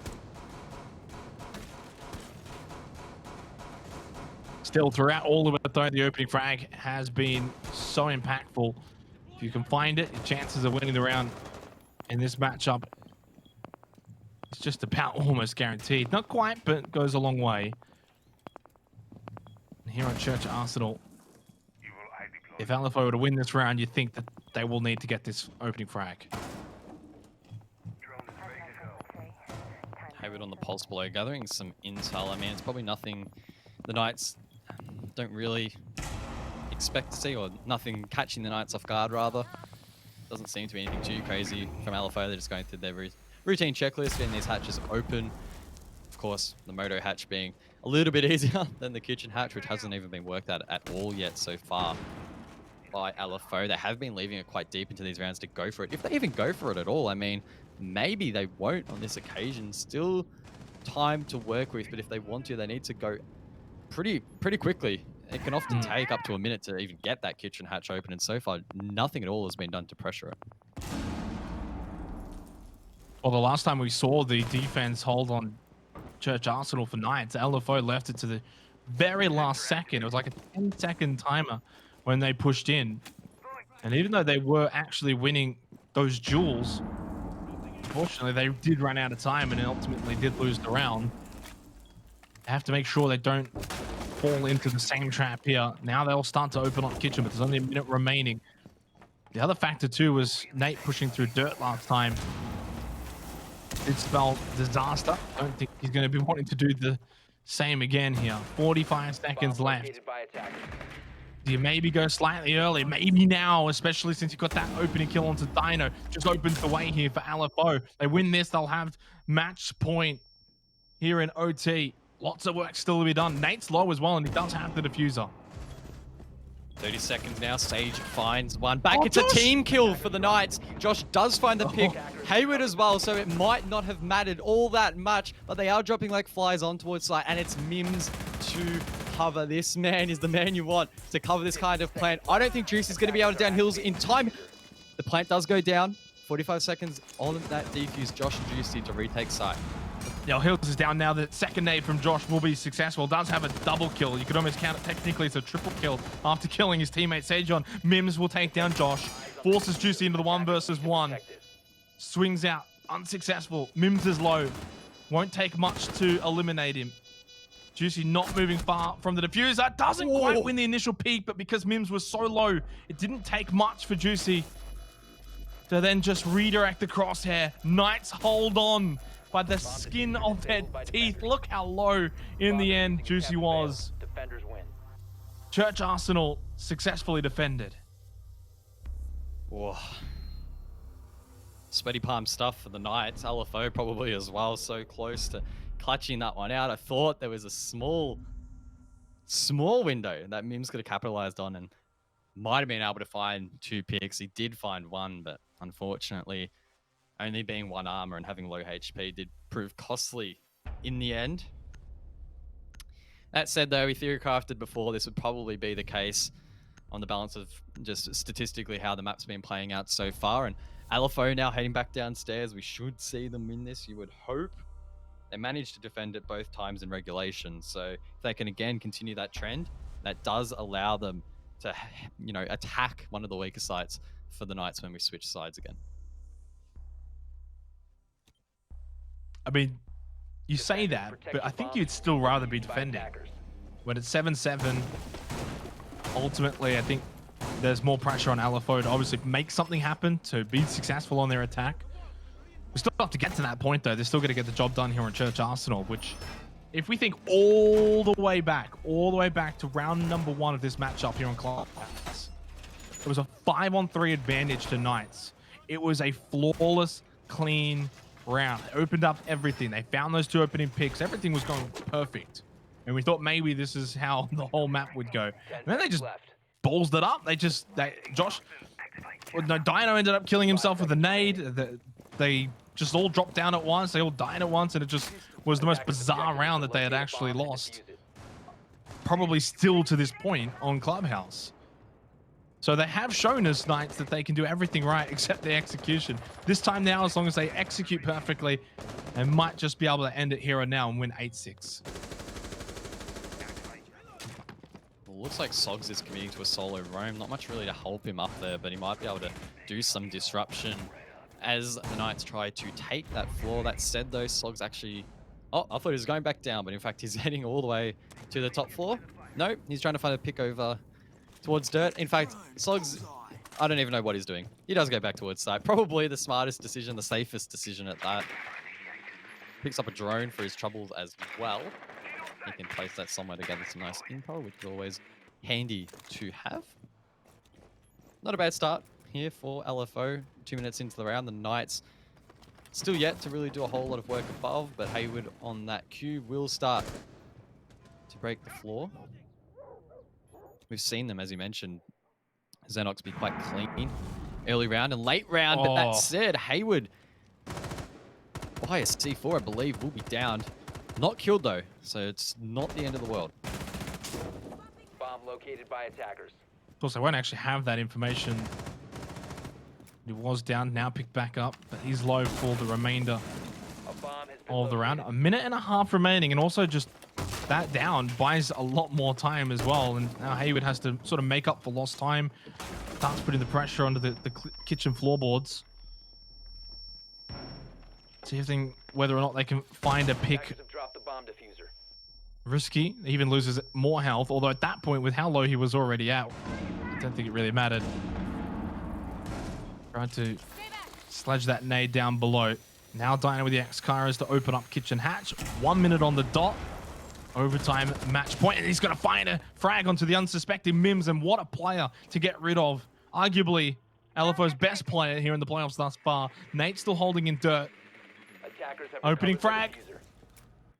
Will the trend continue for Knights? Usually they do win when they get it. They did lose that 5-on-3 though. I'm sure they'll be thinking about that a little bit, or at least having some quick flashbacks, but no time really to dwindle on it as Josh finds the wallbang onto Hills. It's falling apart here for LFO. Juice is in sight, getting that plant down. The coverage is there from above. Will it prove enough? I think it will. Josh drops Sogs. Plant is secured. It's a 2-on-5 retake. And Nate's down in dirt as well. He's not going to get back up again. Nasty is the solo for LFO in a 1 versus 5. I think this is it. It's been a very valiant effort from LFO, but their time is up here on Clubhouse. Unless Nasty has one for the highlight reel, but he's not going to be able to. Knights secure a nail biter on Clubhouse, or as Guz likes to now call it, the Madhouse. 8-6. It was certainly a hard-fought victory for the Pittsburgh Knights, but they will move on to face a wild card in the winners final. And for LFO, while they're not out of the playoffs yet, they dropped down, and we'll be seeing them again very shortly as they will play Akami. That was a much more competitive series than I think most people expected, or at least myself did, especially off the back of Coastline. It was very dominant in favor of the Knights, but then LFO seemingly out of nowhere put up a really good contest on Clubhouse. I didn't think that their playstyle would be very compatible against the Knights, but for whatever reason, the Knights just struggled to read into them a little bit, but it felt like towards the end, they did gain that traction. They knew what to expect a little bit more, and then the scoreboard really reflects that in 8-6. Yeah, deserved winners, obviously, in the end for Pittsburgh Knights. Credit, though, of course, to LFO for making it a match to remember, really. They put up a very, very good effort, 8-6. They had their chances, of course, to even potentially win it. Send us to Oregon, where who knows, anything could have potentially happened. But, you know, looking at the series as a whole, it was a pretty clean Coastline, 7-4. I think Knights would have been very happy with that, considering that it was, of course, LFO's map pick. Saying that on the flip, obviously there's some things to work on, because if Knights play like that against Wildcard on Clubhouse, they're certainly not going to get away with the win there. Regardless, let's go to one of my favorite interviewees, maybe my actual favorite, Enigma. Unfortunately, mate, you don't come away with the win this time around. It was a tough one. Coastline probably didn't go the way you would have wanted, but you've got to be happy with the way that Clubhouse ended up playing out. Yeah, I mean, yeah, just Coastline, like, if you compare yesterday's game on Coastline versus Elevate to today, we're just, again, not doing things that we should have just been doing. Again, like, people just, if you notice, there's a lot of solo stuff happening where the team wasn't really effectively pushing together, where that's a really strong map for us, you know? So when it came to that, and then when it had the split of 2-4 to their side, it's really just a matter of just, we weren't there, and then Clubhouse came out on the other hand. Clubhouse, I mean, again, there were plenty of rounds where just simple things like putting claymores on runouts or, you know, just holding a flank effectively, you know, communication things. I mean, at the end of the day, you know, Knights just played better than us. So hopefully, you know, we'll see what happens for the next series, of course. Yeah, I mean, let's start talking about the next series. Don't want to dwell on this one too much. You guys basically, within the next, 20-30 minutes or however long that break will be, will be taking on Okami. What are you going to be saying to the boys? It's only a short sort of break to try and right these wrongs that you might have had in this series. Yeah, I mean, it's not a matter of like the strat, it's more about the communication. We'll just have a chat and we'll like talk about what we did right and what we did wrong. And, you know, not really look at the strat too much, but just look at the way we were playing together as a team. Because there's plenty of times where just everybody was overcoming over each other and not really focusing on what the task at hand was, whether or not, you know, it was to open a wall or to get Thatchers down here, blah, blah, blah, you know? So we're just going to kind of take a break, you know, 10 minutes break, get away from it all, come back, and then have a discussion from there. And then just reset, because, again, we're still not out. So we could still make it into that top 3 spot. So we'll see. Obviously, as you said, you're not out. You do get that second chance now against Okami. Is it difficult, though, that, you know, you basically finish one match and then you got to now play a completely different opponent? Is it difficult to sort of strap for 2 teams? Because you kind of almost don't want to strap for them, because it almost feels like then you're not giving yourselves that chance to win against Knights. I don't think it's I mean, like, you can only strat so much. You genuinely can only strat so much, like counter strat another team. You know, it's, again, I'm more focused about us and what we can do versus what Okami can do. You know, if we worry too much about them, then we don't rectify the issues that we've faced at hand ourselves. So we need to more worry about that. And I mean, Okami are a fantastic team, of course, and we can't just, you know, let that get by ourselves. But of course, if we just rectify the issues that we just faced just then, and then, you know, come into the next series and bring it out, we'll be fine, I think. I really do think that. So we'll see what happens. Perfect response, mate. As always, best of luck in the series to come up very shortly. Fantastic. Thanks, guys. Catch you later. It's the right way to look at it, especially if you're not sure. Are you going to be playing Okami? Are you not going to be playing Okami? At the end of the day, focus on yourself, and hopefully then the rest will take care of itself. But it's going to be a tough ask. Okami definitely showed good promise against Wildcard. So ultimately, you know, I think even during that match, we were both saying that could be the potential grand final showdown, provided Okami get through LFO, then get through Knights, etc., etc. So it's going to be difficult for LFO. Can they do it, guys? That's the question. We'll have to find out soon. Yeah, it's no doubt that the Knights was going to be a tough game, but you could make a very fair argument that Okami will be an even tougher opponent to take down. So I love the fact that Enigma is looking internally, trying to focus on what they can do to improve. It's been their mentality for the entire season, and we have seen them grow quite a bit in the back end. Not convinced personally that it's enough to take down Okami, but who knows? They could put up a really good fight like they did against the Knights.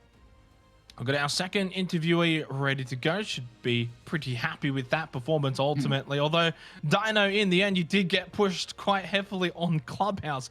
Was that a bit of a surprise for you guys? For sure, especially on attack. We did so much mistakes. Strip club got 3 of us. That was a big throw. Garage take for Cash, another big throw. I don't know. For our defenses, I feel like we're pretty good.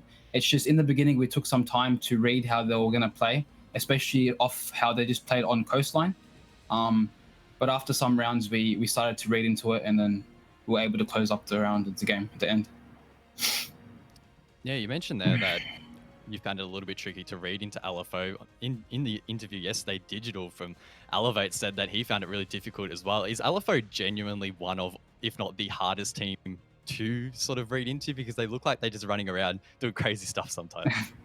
Yeah, they're random, very random, very random.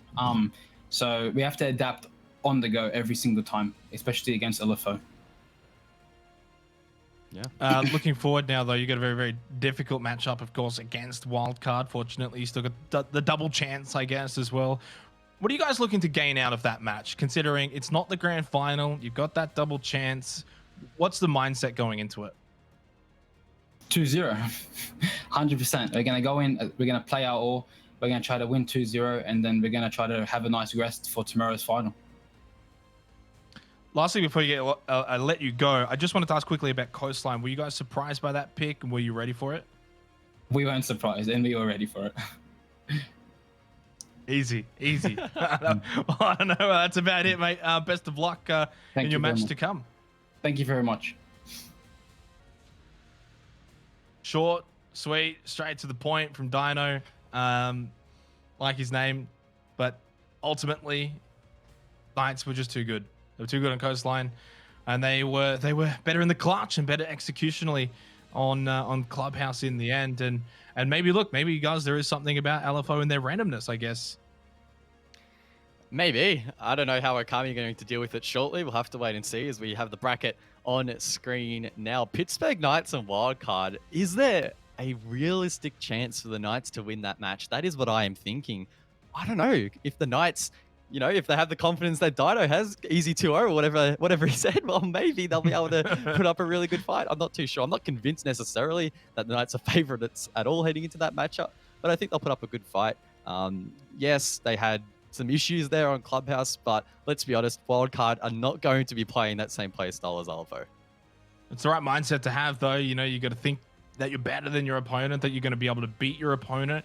Obviously, though, I think they can say, they probably wouldn't want to say it on broadcast, but that obviously they would respect Wildcard and know that it is going to be a very difficult matchup for them. Although, of course, the game to come even before that is going to be Okami versus LFO, which ultimately, guys, is going to say goodbye to one of our LFO teams. Yeah. Can LFO improve upon what they started to build this afternoon? It was a little bit of a slow start there for Coastline, but it felt like in the back end there on the second map, they were playing pretty well. Maybe they're leaning a little bit too much into this randomness, and Okami will shut that down. But that said, I'd say both of these teams at times can sort of play this more fluid, random play style. So to see them sort of clash head to head, it could make for a pretty good spectacle, not skeptical. And we might even go all 3 maps. Potentially. Well, we're going to go to a break. That's going to be us done for the day, though. Fortunately, we've got two lovely other gentlemen who will be taking care of the broadcast for the remainder of the day. So stay tuned. When we come back, it's going to be Okami versus LFO.